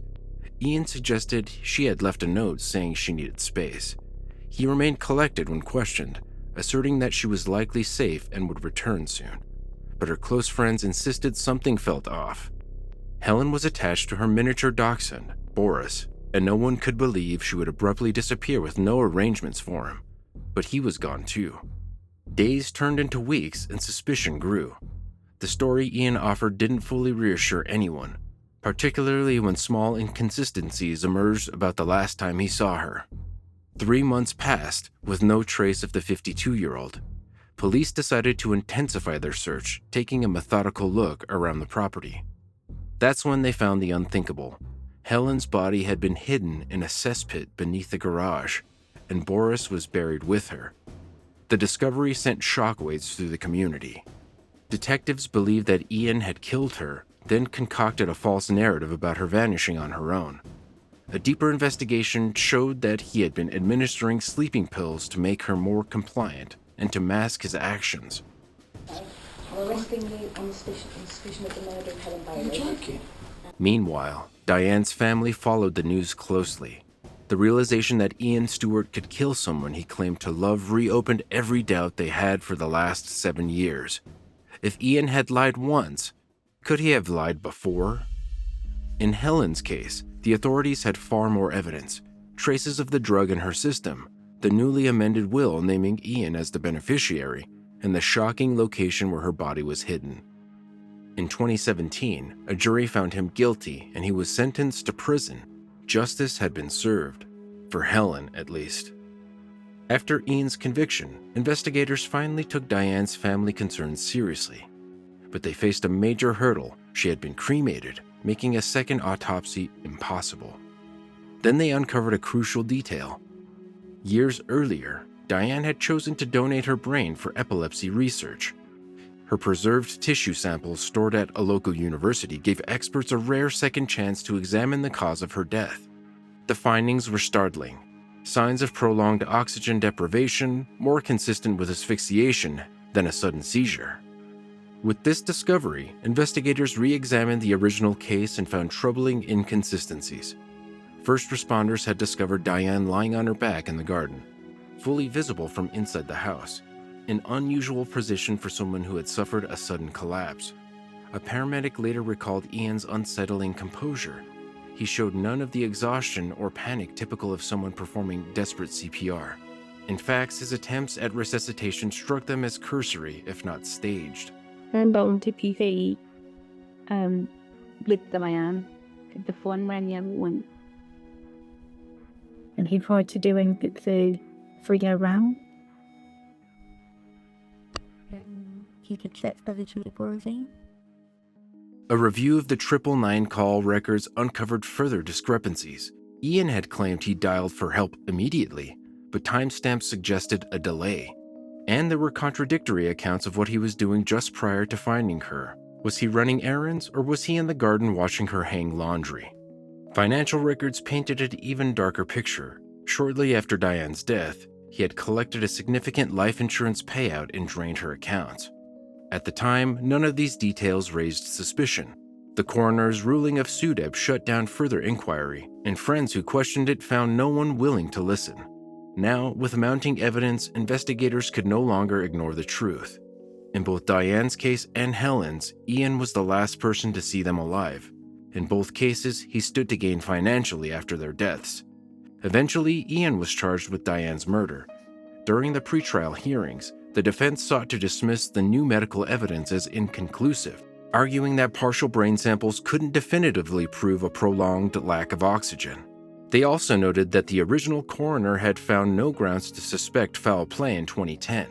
But prosecutors brought in epilepsy specialists, each explaining that a fatal seizure severe enough to kill Diane so abruptly would likely leave behind distinctive markers, none of which were found. They stressed that her epilepsy was mild and stable. While SUDEP does happen, the scenario described by Ian did not match what they'd expect to see in a genuinely fatal seizure of that nature. In building their case, prosecutors highlighted the financial motive. After Diane died, Ian received not just life insurance money but also gained access to various other assets, enabling him to purchase a new home that he later shared with Helen Bailey. Investigators argued that greed was the central driving force and that Ian had carefully staged each step to avoid suspicion. He was described as calm, even meticulous when he needed to mask his involvement. At trial, the jury heard from paramedics who recalled Ian's unsettling composure, from neighbors who mentioned his conflicting stories, and from scientists who provided a detailed interpretation of the oxygen deprivation found in Diane's brain tissue. The court also permitted limited references to Helen Bailey's case to illustrate that Ian Stewart had already been convicted of a similarly manipulative and profit-driven crime. The judge reminded the jury to weigh the facts of Diane's case on its own merits, yet the parallels were laid bare in testimony: manipulation, secrecy, and eventually murder.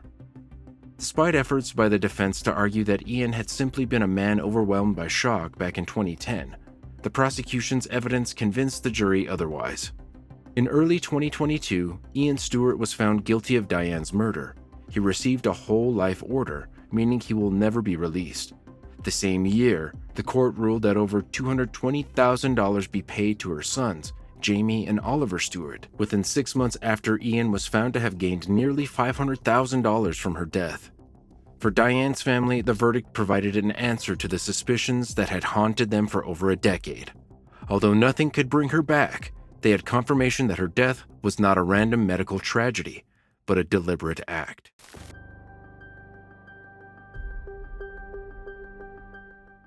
It's a quiet night in Hudson, Florida, and the only sound breaking the stillness is the faint hum of crickets. Inside her home in Rolling Oaks Estates, Lauren Richards sits on the couch, the soft glow of the TV casting shadows across the room. Her 4 children are asleep, and she's relishing a rare moment of peace until an unexpected knock at the door changes everything. She hesitates, but answers. On the other side is a young man, visibly disoriented. He asks a strange question. Has she called for him?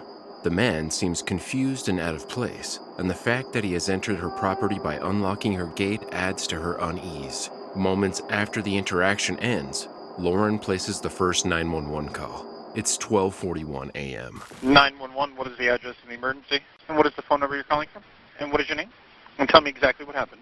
I was just sitting in my living room watching TV. It's late. My kids are asleep.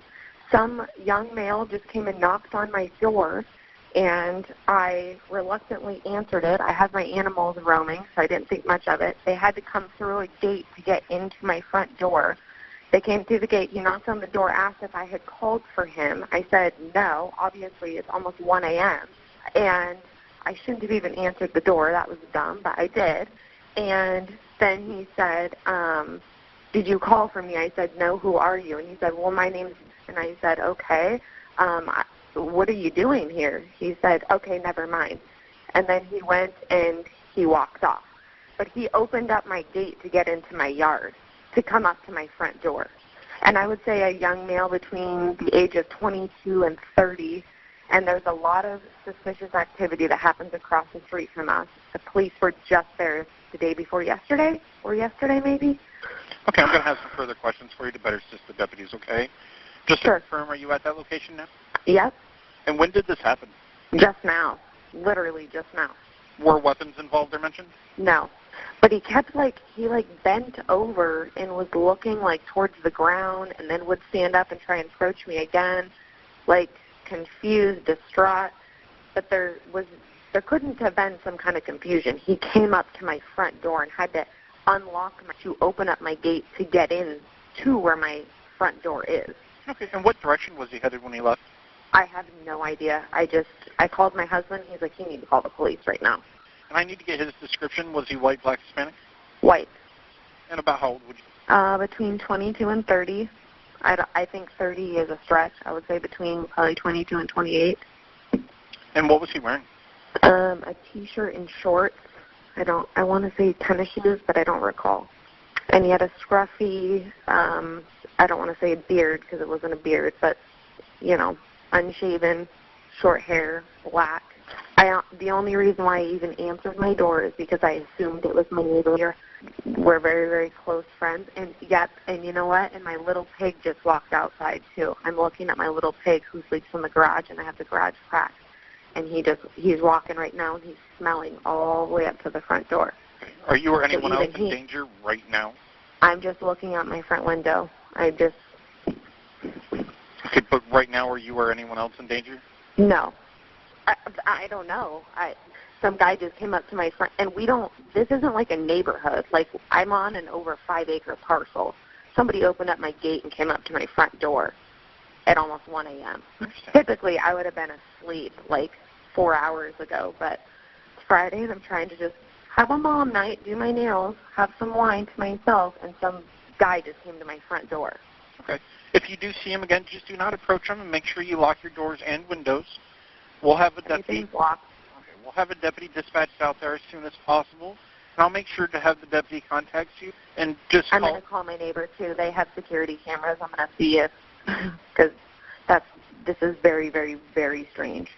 Okay, and just call us back immediately if anything changes. You have any further information, or if he returns. Okay. Is a deputy coming to my house? Yes. Okay. And just like I said, just call us back immediately if anything changes or if he does return. Okay. Okay. All right, we'll get him out there as soon as. Okay, thank you. You're welcome.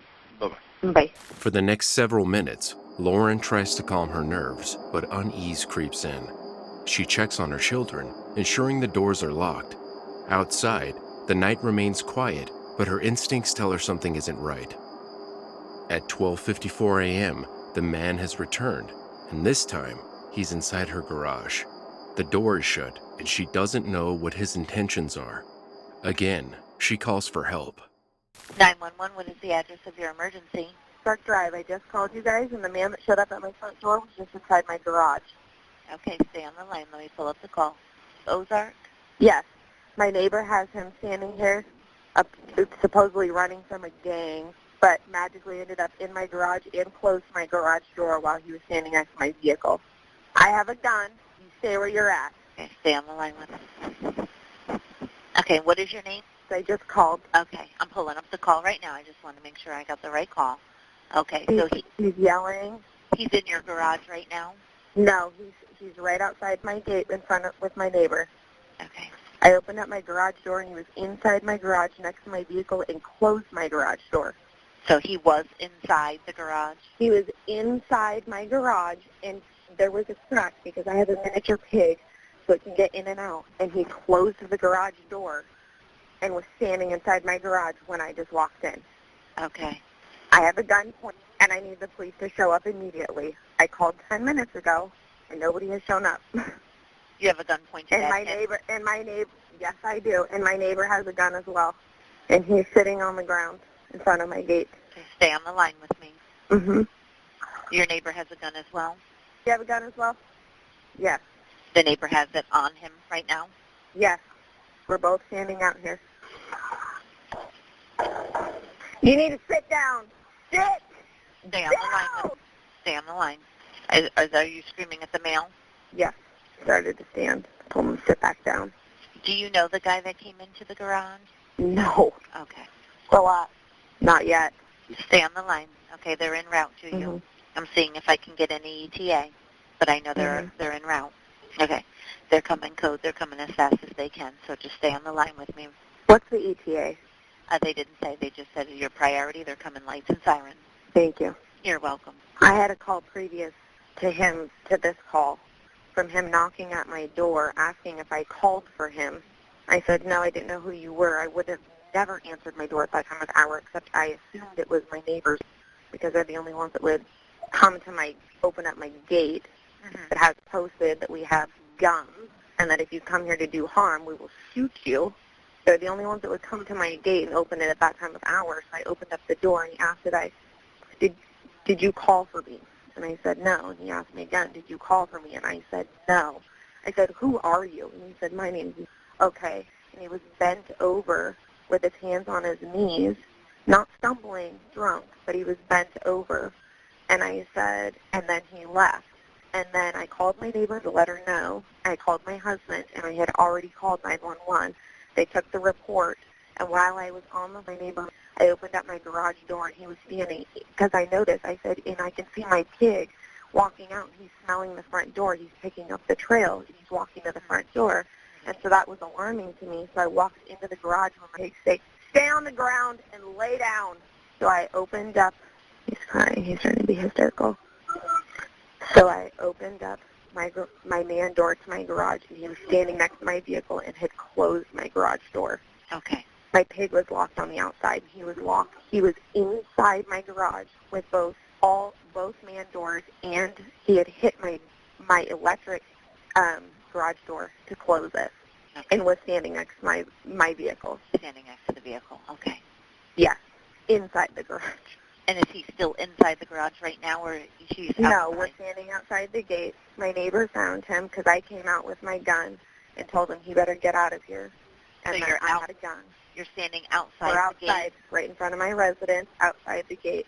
Okay, and they're asking me to confirm, is the garage attached to your house? Yes. And you have to open up my gate to even get into my house. So he opened up my gate on an over 5-acre parcel, walked up to my front door with a vehicle, a Dodge pickup truck, out in the drive, and then my garage door being cracked with a crossover SUV inside the garage. And then after knocking on the front door, and then me calling the police after that, I opened up my man door while on the phone with my neighbor, and he was inside my garage next to my vehicle. Okay, they're asking me, I'm letting them know you're outside the gate, right? And he is laying on the ground. And now he's saying that this is going to be a felony something or other over this BS. Okay, and he's laying on the ground? Nope, he's sitting, but yes, he's on the ground. I have a gun pointed. He doesn't have very many options at this point. The police are one vehicle. What was that? They need to keep coming. Yep, they're waiting for another officer to respond as well. Okay. Right here is where I'm standing. Yep, right here. Stop. Let me know when they're right there next to you. They are. They're getting out of their vehicle right now. Okay. I just want to make sure they're right there next to you before I let you go.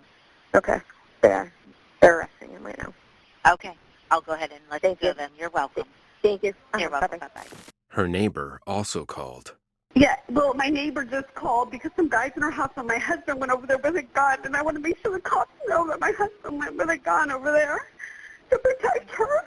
Hey, what is your neighbor's address? Her name is, she just called. I don't know what her address is. She's right next door. I'll have to call this one. I just want to make sure the cops already called that they know he went over there with a gun to protect her. And then I can't hear anything or I see in them, so I don't know what, if the cops are here yet or not, but they need to know he has a gun. Yes, ma'am. Hang on. He's not the bad person. Okay, hang on 1 second. I'm just updating the call, okay? Just stay on the phone. Okay. This is the weirdest thing ever. Nothing ever like this happened to us. Oh, my gosh. Oh, my God. Is your husband, is he white, black, Hispanic? He's white. He looks white. He's heavier, and he just has shorts on because that's all I could throw on with the gun. Because I was on the phone with my neighbor. She's like, some guy just came to my door. And I'm like, nuh-uh. because she woke me up out of my sleep. And while I'm on the phone with her, talking to her for a while, she started screaming. The phone hung up, and all I could tell my husband was, go with the gun now. Because she's got 4 kids by herself. Her husband's out of town. So what is your husband wearing again? I think just shorts. He didn't have his shirt on. And the other guy, supposedly he said his name was, the way she was describing him was like he was between his mid-20s to 30s, and he acted like he was on something, but he came into her house after she shut the door and told him, and she shouldn't have opened the door. I'm like, why would you do this? Because I told him it's one of you guys. I'm like, no, because we live in, it's kind of the country. It's not like houses are right next door to each other. Like, you don't open the door to anybody. I don't know if the cops they were already called before she called me. And then the guy ended up coming into her house while I was on the phone with her. And I heard him in the background. You said the subject that came into the house, his name? That's what she told me while I was on the phone with her. She was just like, this guy just came to my door. And I'm like, because I don't even sleep with my phone by me. I heard it, and my daughter was out at a concert, so I thought it was her calling. That maybe someone shut our gate because I left the gate open for her to come in. And so my neighbor's gate is shut, and this guy opened her gate, came in. I'm looking out the window, but I can't see anything. And I have my own kids. I moved all my kids to a room with the dog because I didn't know where this guy was going. No, are the cops already there? Do you know? Not yet. Oh, my God. They're on the way. I tried to call her right before I called 911 back, and I could get no connection. It wouldn't answer. Her phone wouldn't. My teenage daughter is on 19 trying to come home, and I told her to not come home right yet. So you heard some yelling and screaming before that phone disconnected? No, my husband hadn't made it over there yet. He was still in his bed because I didn't wake him up yet. We were just talking, and I was like, okay, well, the cops are on their way. They're going to handle it. This guy just knocked on the door at this point. Well, while I was on the phone with her, she started screaming, why are you in my house? And I heard the guy in the background, and she's screaming and screaming. She said, he's in my house. And he said, hold on. And I woke him up, and he got up, and while I was in the phone with her, right after, it clicked. It hung up on me. So I don't know if she hung up, the guy grabbed the phone for her. I don't know what happened. But she's got 4 kids in her house ranging from 5 months old to 7 years old. And her house is pretty big, so they're not in the same room. They're, like, all over. Call Grandma and make sure her doors are locked to her house. See if she'll answer. Because I'm on the phone with 911. I'm not hanging up until the cops get here. Dad was over there. I don't know what's going on. The cops aren't there yet, and I want to know where this guy is. Make sure Grandma's house is locked. Because she leaves her back door unlocked sometimes. I'm just letting my daughter call my mother-in-law because she's on my property with me. And I just want to make sure their doors are locked because if this guy, left already, I don't know. This is so weird. Things like this don't happen around here. That guy over there. What guy? Robbed himself and everybody else on the... No, he said this guy said his name, but she said she's never seen him. And it's the guy that's probably been watching them since they moved from Idaho that she's been saying. Is it a black guy? No. I don't know. No, it's not. It's a white guy. Oh, Grandma's not answering the phone. Keep trying her again. Isn't she in the house? Or texting you. Do you think my daughter should come home or just wait until I call her? If she's in a safe place, I would just wait until that is Okay. over with. Okay. That's what I told her. Please just go somewhere. Is she in a safe place? She's with her friend. They were driving here. They were almost here. They were on 19. Can they go to a Steak and Shake or a Walmart? Yeah, they'll go to Dunkin' Donuts or something. They'll go. Something. Or either more. They'll go to her friend's house instead. Did she answer? Make sure your door is locked. And tell her not to come out of her house, okay? And do not come out of your house. Make sure your door is locked. Some guy invaded his house and Daddy's over there with a gun, but the cops haven't arrived yet. They're on their way. We have several on the way. They're coming There's several cops on their way, so I'm on the phone with 911 right now, but please lock your door and do not open it. But he's still in there? No, he went over there with the gun. I haven't heard. It's been like 10 minutes. I was on the phone. She said some guy came to her door, and as I'm on the phone with her, the guy intruded himself into her house, and her phone got hung up in the screaming match or something, and I don't know what happened. So Hector went over there to go over there. You haven't called yet? No, and I tried to call his phone back, but it went straight to voicemail, and then I called 911 to let him know that my husband had a gun over there. Do not shoot him. Yeah, my husband's a heavier set guy, and I don't think he had a shirt on. He just threw shorts on and ran out the door with the gun. What? Can you see anything over there? No. Okay, don't, to make sure the door's locked, okay? I'm on the phone with dispatch. Cops have not arrived yet. What? I can't get hold of He didn't take his phone. He grabbed the gun and ran out the door. He doesn't have his phone. I've tried to call several times. It goes straight to voicemail. All I know is I heard her screaming a ton, and I heard the guy in the background. And she's like, why are you in my house? Get out of my house. And the phone got hung up. That's all I know. I'm on the phone with 911 right now. And they have not arrived yet because she's keeping me updated. Oh, gosh. Let me call you back, okay? Okay. Or unless you want to stay on the phone with, it was on her way here. I told her, don't come here, right? No. Okay, Grandma, she's got a call. I'm kidding you. Things like, oh, I see cops going down the road now. Yeah. That's my house. They're passing. It's the next house. Keep going. They're stopping in my house. They're coming in my house. No, the next house. They're pulling into my drive. Or maybe they're covering the street and parking in front. Oh, there he goes. He's going. There they go. Good. Now I feel more comfortable. I just hope they know not to kill my husband. They know he has a gun. Okay. Okay, there's only one deputy here. That's fine. We have more on the way. Okay. All right. I see the cop. Oh, I see people at the gate. I think my husband's at the gate. Okay. I'm going to go ahead and let you go because they made contact with the neighbor, okay? Okay, thank you so much. You're welcome, neighbor. Bye. 26 minutes after Lauren's first call, a sergeant from the Pasco County Sheriff's Office arrives on the scene. The intruder, later identified as 25-year-old Devin Cook, is taken into custody. Authorities later revealed that Cook was in the midst of a mental health crisis. He had been ordered to undergo a mental health evaluation previously, but had not complied. That night, his confusion and erratic behavior brought him to Lauren's doorstep, turning her evening into a nightmare. The Pasco County Sheriff's Office claims their official response time was only 6 minutes. According to them, the clock starts when the call is dispatched to a sergeant, not when Lauren first dialed 911. However, the timeline tells a different story. Although the first call was at 12:41 a.m., it wasn't until 1 a.m. that the call was escalated, dispatching a sergeant and multiple deputies to the scene. The sheriff's office responded publicly, defending their 6-minute claim. They emphasized that once the call was classified as an emergency, their deputies acted swiftly. They also praised Lauren and her neighbor for their bravery and for exercising their right to protect themselves. But for Lauren, the distinction between 6 minutes and 26 minutes isn't just a matter of semantics. It's the difference between feeling safe and fearing for her life. In the days following the incident, Cook was transferred to a medical facility under an existing court order. Once released, he faced felony burglary charges. Grab this baby. I got it.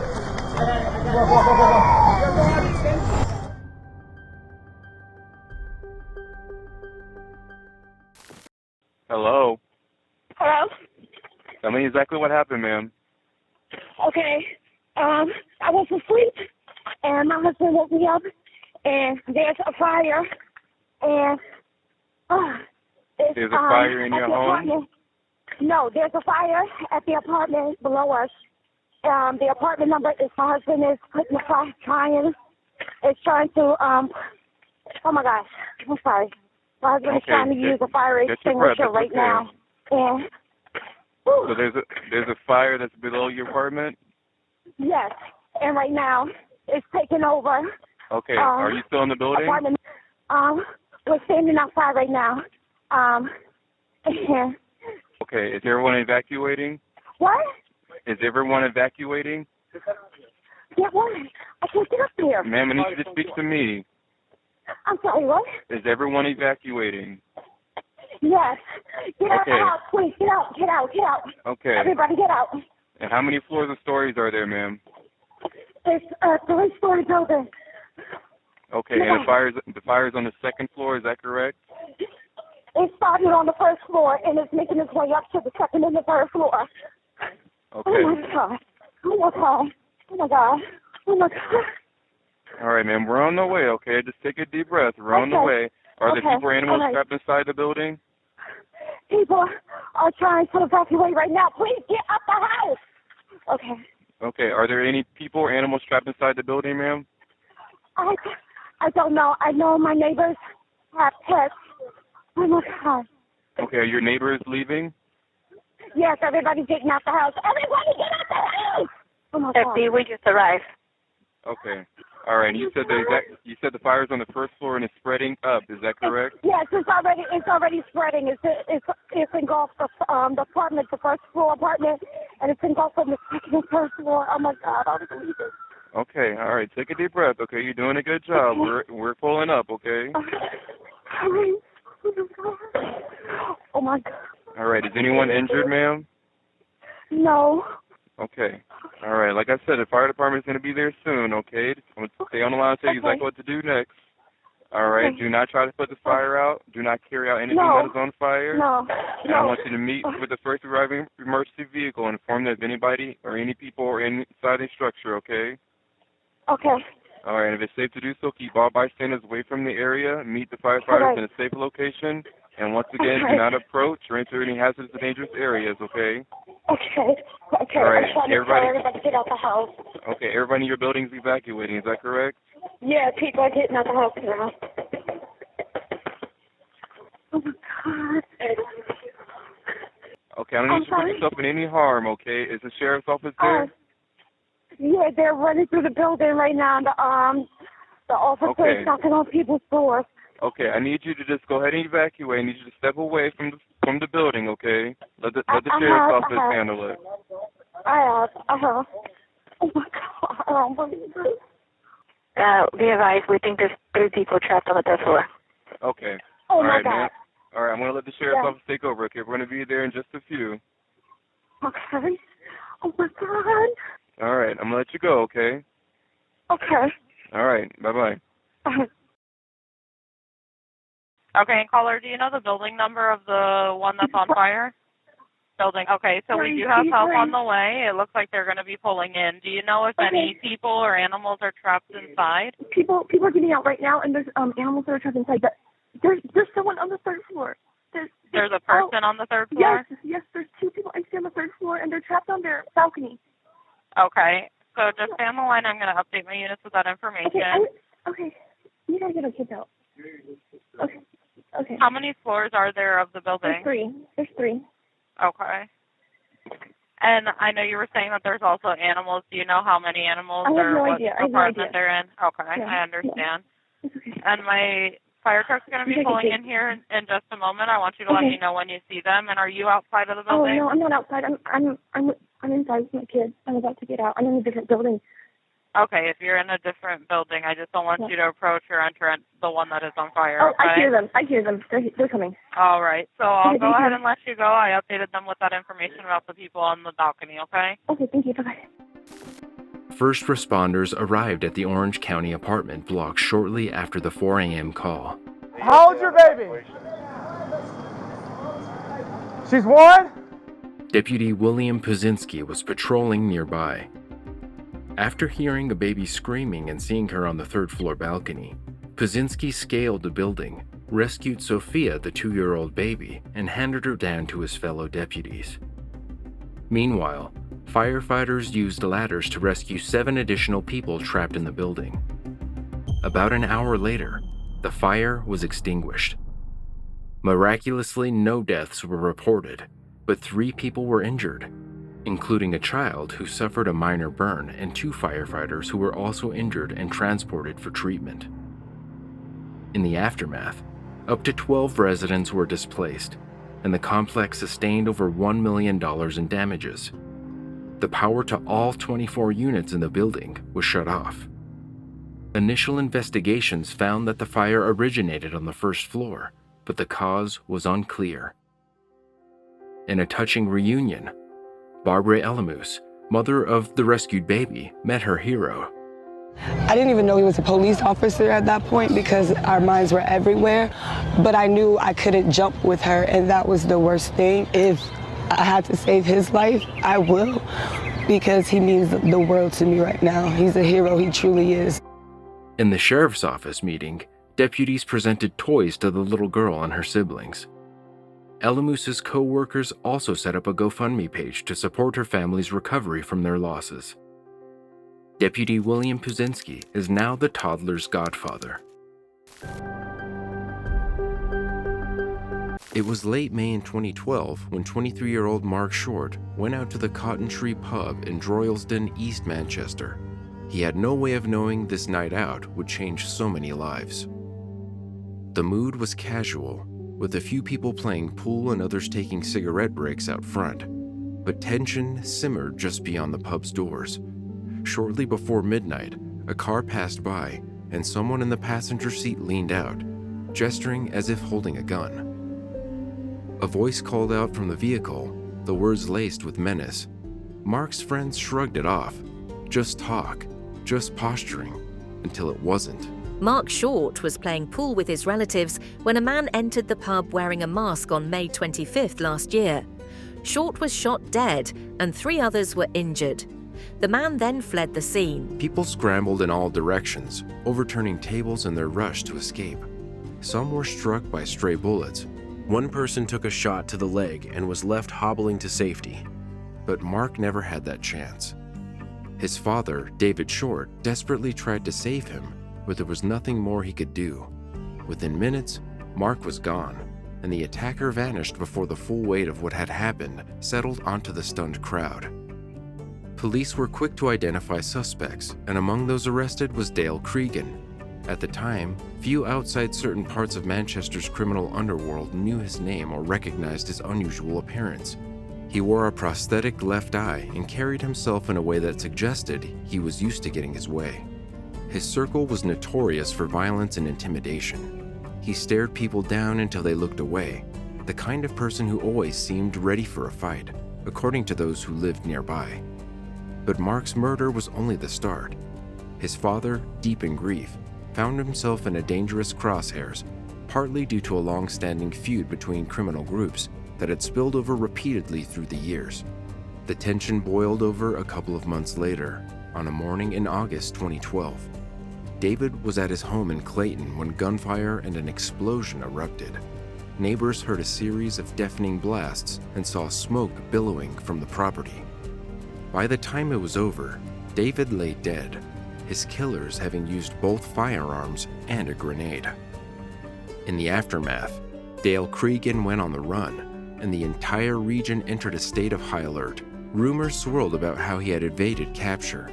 People claimed to see him in different places at once, though few were brave enough to report sightings. With 2 murders now tied to him, father and son, the reward for information reached staggering heights.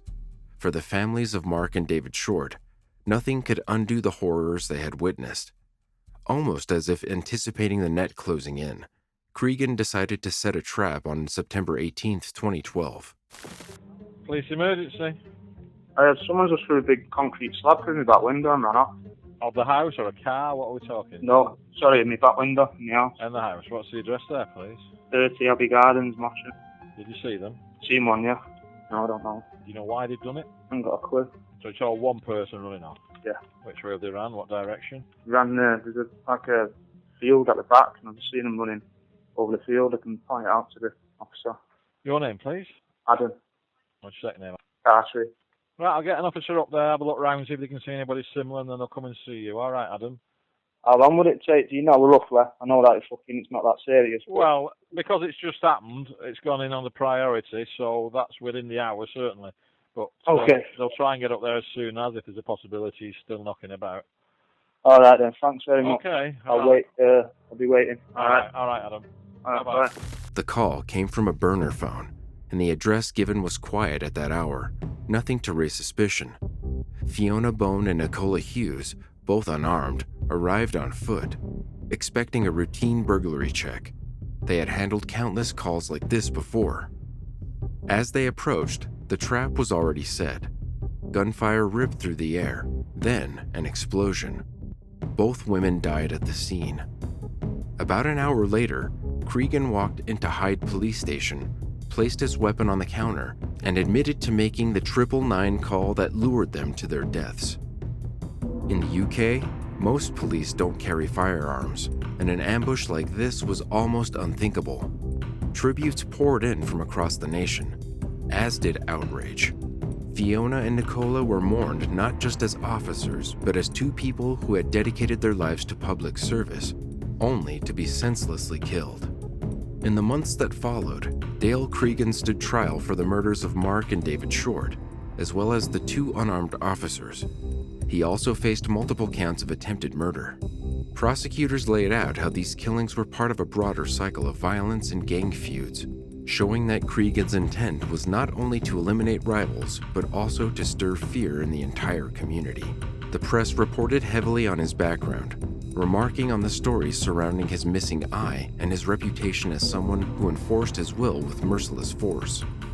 During the trial, the depth of planning behind the final ambush became clear. Cregan had summoned the officers to that address, fully armed and ready. Witness testimony and forensic evidence left no doubt about who was responsible.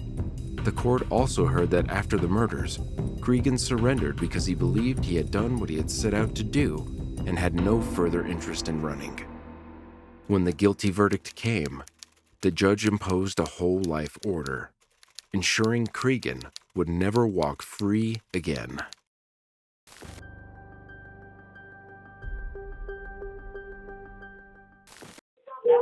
The Unified Communications, DC 911, operator 7935.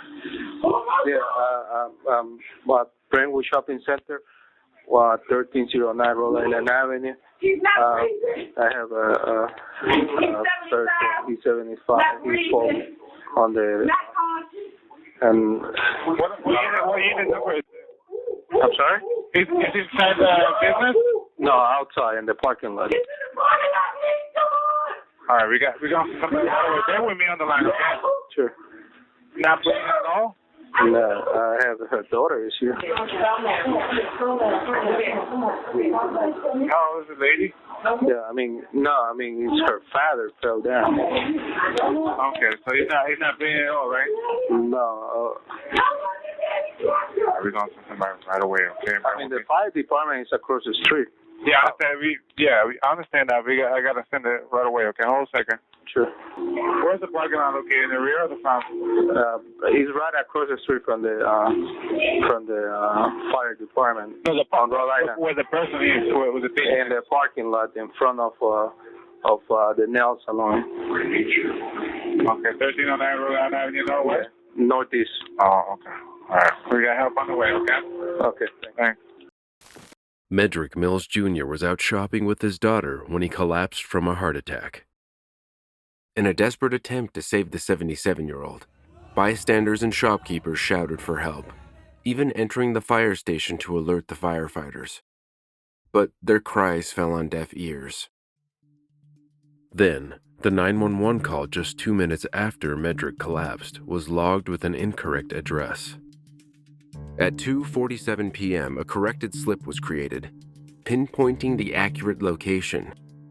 Yet, due to procedural delays, it was not immediately acted upon by the dispatchers. Every delay led to more panic from those trying to help the man.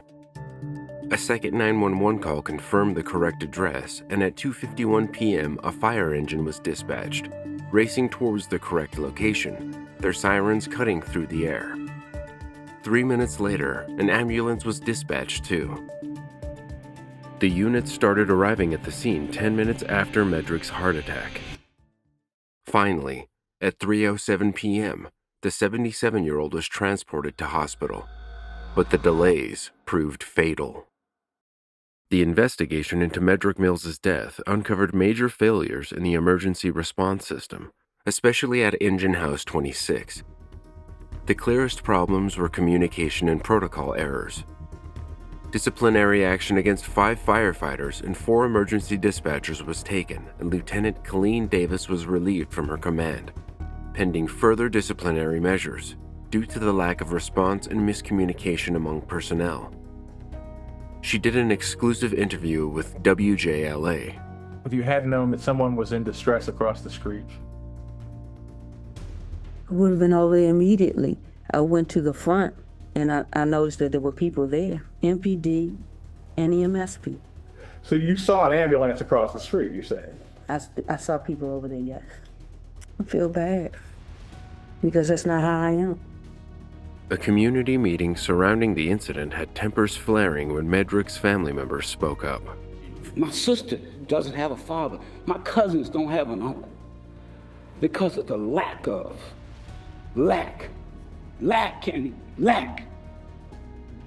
Lack shouldn't be accepted in this city. In my mind, it's telling me you're hiding something from me or you don't want me to hear what goes on. Maybe you need to go sit over there. Maybe some of us need to go sit over there. Because my father's knock wasn't the last. The DC Fire and EMS department initiated a comprehensive review of their protocols after intense scrutiny from the public and city officials. This led to several key reforms, including mandatory retraining of all dispatchers, stricter oversight, and new technologies to enhance emergency response accuracy and speed.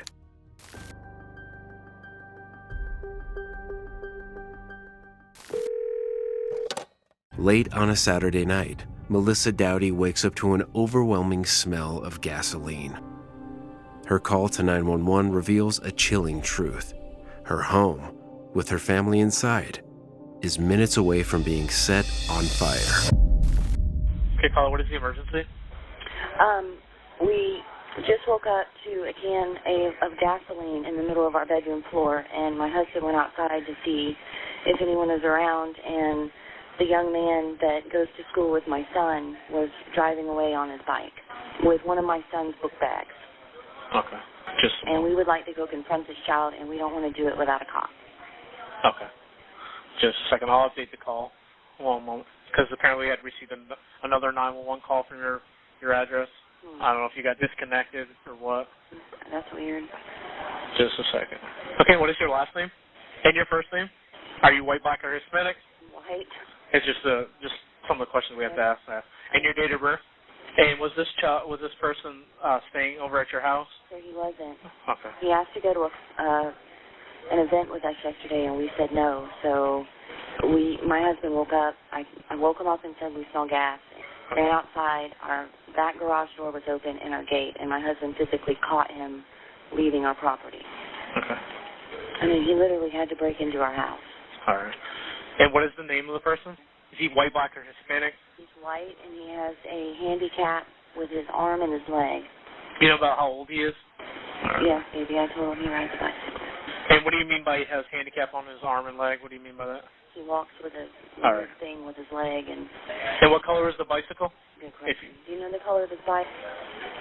Blue. And what direction did he go? Well, he lives off of, which direction did he go? He went south. He went south. It reeks like gasoline in there. She doesn't need to be in there. And do you know his exact address that he lives at? His exact address, what's it called? I don't know the exact address. Okay. We can meet him there. No, you can just stay at your house. Officer's going to come and make contact with you at your house. If anything changes with your situation, they'll be out there. Just call us back. It should be there within 45 minutes or less, okay? Okay, thank you. You're welcome. All right. The Dowdy family had lived in the quiet Lakeland neighborhood for over a decade. Neighbors described them as reserved but friendly, a normal family in a peaceful community. Behind closed doors, 16-year-old Baxton Dowdy was harboring dark thoughts. For weeks, he had been planning to kill his parents and older sister by setting their house on fire as they slept. The plan began to unfold just before midnight on May 16, 2015. Baxton texted his friend, Brandon Flint, asking him to come over at 1 a.m. But when Brandon arrived, he wasn't invited inside.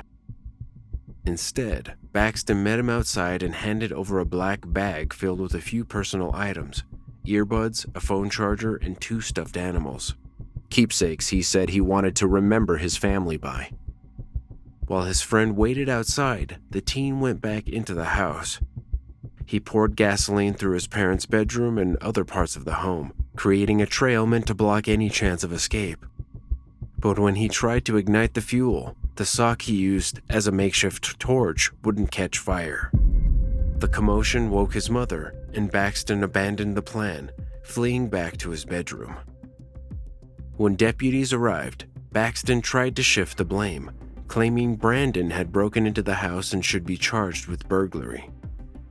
But text messages between the two quickly revealed the truth, unraveling his story.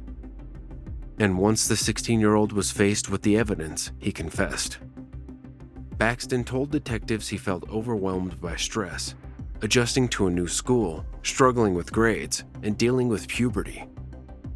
His solution, he said, was to eliminate his family entirely. They also found out that the teen had mentioned the idea to Brandon weeks earlier, but his friends assumed it was a joke and didn't report Baxton's statement. The 16-year-old was taken into custody and faces 3 counts of attempted murder. His charges and the outcome of them were not made public.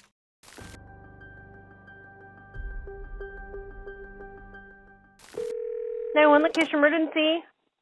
Yes, I'm over at the Stevens Student Center in Cedarville University. Okay. I need some help over here. There's been a stabbing. A stabbing? Who stabbed who? A young lady stabbed another. How bad's the injury? I'm not too sure. He's bleeding. It's a male? Yeah, it's a male. What part of his body is he stabbed? The chest. Stabbed in the chest? Yeah. Okay, let me get the medics started. Is he inside or outside? Inside the SSC, going the entryway facing the HSC. Entryway facing the what? The health science? Yes. Okay. All right, we're getting help to you right away. Is he awake? Yes, he's conscious. Is he breathing? So what? Is he breathing? Yes. Okay, where's the girl right now?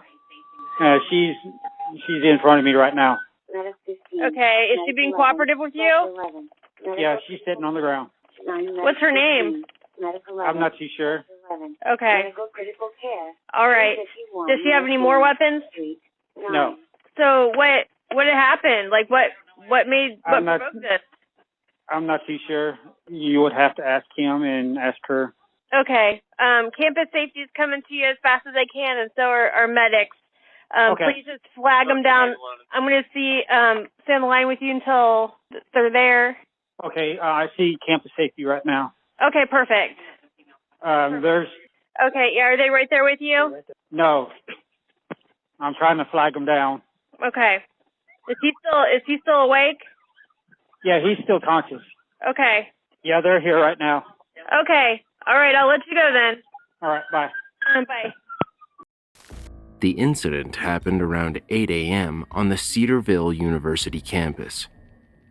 According to jail records, 19-year-old Janiyah Taninko Franks was arrested and is facing charges of aggravated felonious assault and tampering with evidence. Franks told police she had met up with the victim to apologize to him as she was getting ready to report incidents to university employees that she claimed involved him. The 19-year-old was sitting on the man's lap in the stairwell prior to the stabbing when, according to Franks, the fellow student put his hands around her neck to choke her and told her he was going to kill her. She then reached into her pocket for a knife. At the same time, the victim pulled out his phone to tell her what time it was, and that was when she got up and stabbed him in the chest. Franks said she grabbed his phone, which was later found broken in half because she was afraid the victim would call 911. In contrast, the victim denied this, saying he had his arms around her shoulders to help relieve her anxiety. He was transported to hospital with non-life-threatening injuries and later released. The woman remains in police custody while the incident remains under investigation.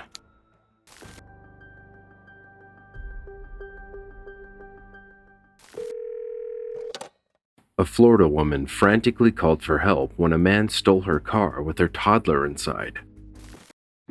911, what's the address of your emergency? On Gateway. 850 West Gateway? By 95? You're by 95 in High Ridge Road? Okay. Tell me exactly what happened. What? At the gas station. Okay, what's happening at the gas station, ma'am? Somebody took my car. My baby's in my car. Okay, how long ago did this happen? Yeah. Ma'am, talk to me. How long ago did this happen?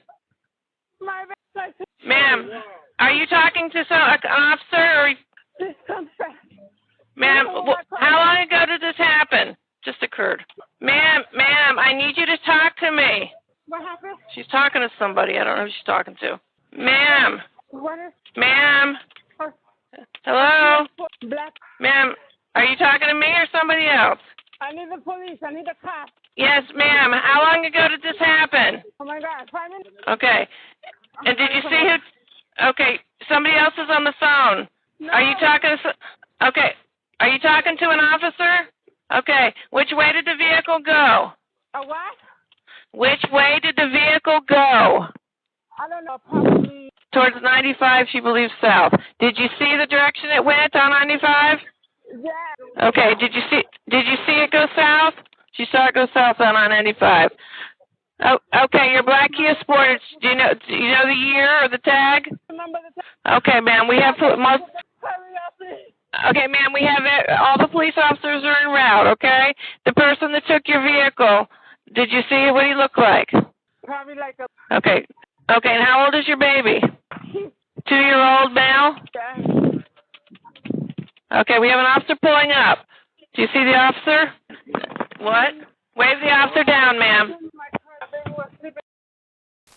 The early morning incident happened at a Mobile gas station. The mother had attempted to pay at the pump, but the system wasn't working, so she went to the convenience store to pay for the gas. Her 2-year-old toddler was asleep in her SUV, and when she came out, her car was gone. A man, whose photo was caught on a surveillance camera, climbed into her vehicle and drove to Boca Raton. He eventually drops the child to a hotel guest at the Residence Inn.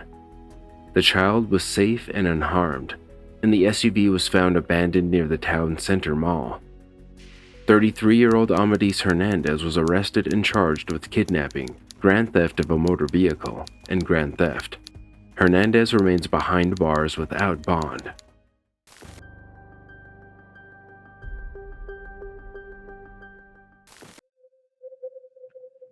Sir? Cleveland EMS and Fire, what's your emergency? Oh, she's having the baby. Hello? Hello? Hello? EMS, this is Kyle. She having a baby. He said the head's coming out. Okay, I need somebody to talk to me. Okay, I'm talking. Come over to the phone. I can barely hear you, man. You gotta take me on speakerphone. Okay, I'm sorry. It's okay. That's okay. I understand, but I gotta get an address. I have my daughter in my hand. What's your address? Okay. All right, listen. I'm gonna ask you a couple real quick questions, okay? How old's your wife? She's 25. 25? Okay, is she awake right now? Is she breathing? She's breathing. All right, is the baby breathing? Yeah. If the baby is breathing. Okay, how's the mother? Is the mother breathing? She's fine. Okay. All right, hold on the line. Do not hang up, all right? Yeah, what do I do? I'm going to tell you exactly what to do in just a second. Just stay on the line with me. Okay? How many months pregnant was she? Say it again. How many months pregnant was she? Is it a full-term baby? 8 months. 8 months, so it is full-term. Okay, listen. The baby is breathing, correct? Yeah.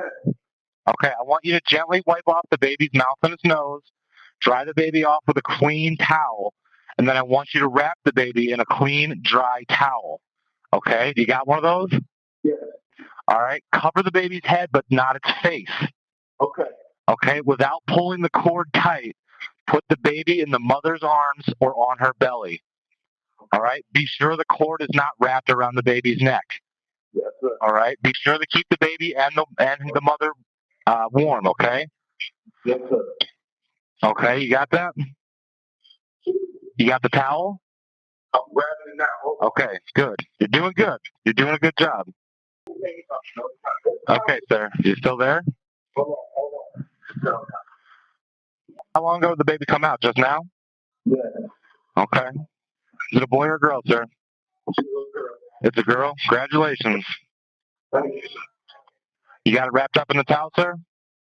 I'm wrapping her up now. Okay, just don't cover her face up, all right? Put it over her head, but not over her face. And I want you to put the baby back in mom's arms, okay? All right? You got to keep her warm, too. Get her a blanket or anything to cover up her legs and stuff, okay? Okay. All right, listen carefully, and I'm going to tell you what to do next, all right? Without pulling on the cord, okay, do you get like a piece of string, a shoelace, anything? Okay, I want you to tie a string tightly around the umbilical cord, about 6 inches from the baby. Okay, I don't want you to cut it though. Okay? Hello? Yeah, hold on. Okay. Ma'am, are you there too? Yeah, I'm using some headphones now. I'm using some headphones now. Okay. Okay. Okay, you say 6 inches from the baby, but I don't want you to cut it. Tell me when you got it tied. The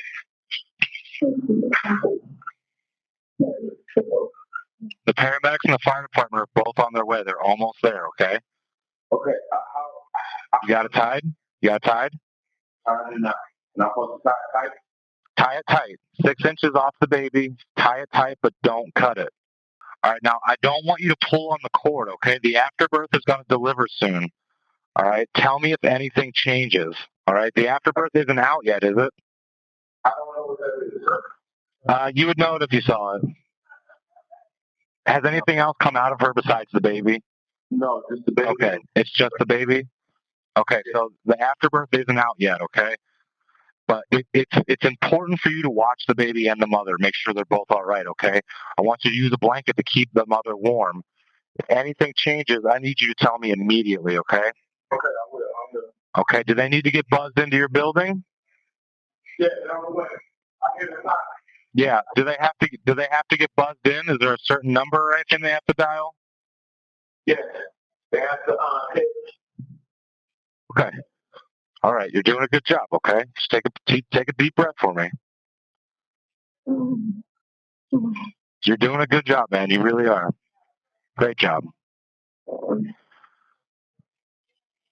I got your time of birth in here, okay? So they have it recorded. Okay? 6:37 a.m. Got yourself a Christmas baby. Oh, man. She's moving. She's Good. Just keep her with the mother, okay? And make sure you keep her warm as well. You okay, baby? You okay? Say, you okay? You cold? What's wrong? You okay? Okay. Paramedics are there. They're going to be coming up there shortly, okay? Has the afterbirth come out yet? No. No? Okay. How you doing? You're doing okay? Okay. Take a deep breath for me. It's okay, all right? You did a really good job with a really scary situation. Fire department's pulling up right now too, okay? Former New York Knicks player Iman Shumpert took on delivery room duties on December 16, 2015, when his fiancée went into labor in the couple's bathroom in Cleveland.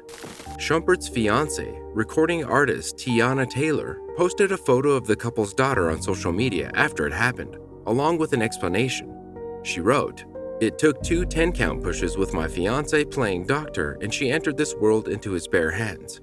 Eyes full of tears and barely able to speak to the emergency operator. At Iman Shumpert tied a pair of red headphones around the umbilical cord, and the ambulance made their grand entrance 5 minutes later.